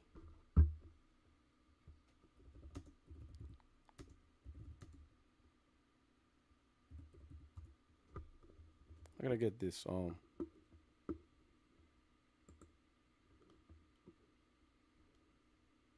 Yeah, I want to see. Hold on. I want to see this, right? I want to see this. I want to see this. Like, this is what I want to see. I want to see this. And I'm gonna get the redhead is Steam. And Jason Bateman is Sony, right? The redhead Sweet. is telling the redhead is telling Sony, yeah, we getting in the console market. We're gonna dominate this shit. This is what I want to see. And I'm gonna get I'm gonna have a sweet tea. The fuck you are. And I'm gonna That's what I want to see. get I'm gonna have a sweet tea. The fuck you are. That's what I want to see. I want to see that. I want to see that. I want to see some competition. I want to see a new competitor. I want Steam bring out stuff, and Steam's gonna, have free online, all that stuff. A huge library of games compatible with the Steam Deck. They're gonna ball out, and everybody knows PlayStation games on it. I want to see Sony's reaction. I want to see Totoki's punk ass react to that. I'm gonna be like, yeah, you see what you did, Totoki? What you gonna do? That's how I'm gonna look at him. What you gonna do, Totoki? You gonna sit there? You gonna do nothing? Everybody's happy? When we all play, we all win, yeah? Oh boy. Come on, Valve. Get in the game.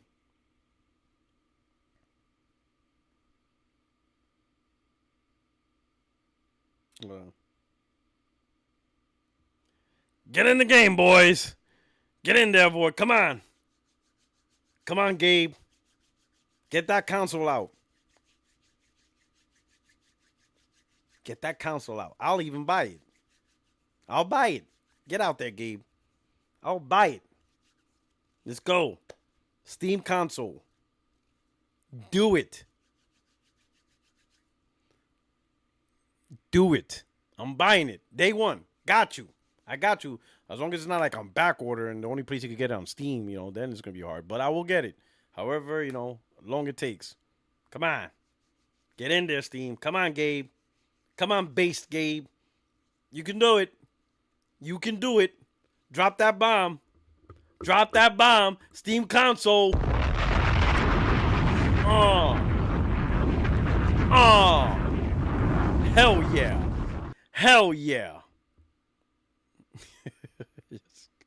All right, people, man. We've been at this. We had a good stream and stuff like that. Hit the like button. But anyway, we're going to wrap this up right now. We're going to end the show on this note. Your only friend is YouTube Streets Puertorock77. Of course, I will see you guys Tuesday, 60 Frames No Like Podcast, 8:30 p.m. Eastern Time. And then next week, hopefully, I'll be able to set up a new guest so we can rock out with a special guest on next Friday's Friday Night Live. Until then, man, enjoy the weekend. Enjoy the last remaining days of summer, the weather and all that stuff. And then you guys take care. I'm going to go get me some pizza. And then I'm going to go play some Lost Souls side. Either that or my wife might make me watch Wednesday. We're finishing off the last 4 episodes of Wednesday. So that's probably what's going to happen. We're probably going to watch Wednesday. And then after watch Wednesday, play some Lost Souls side. You guys take care. Man, I love you guys. Really appreciate it. Thank you so much for rocking out. You guys take care. Peace.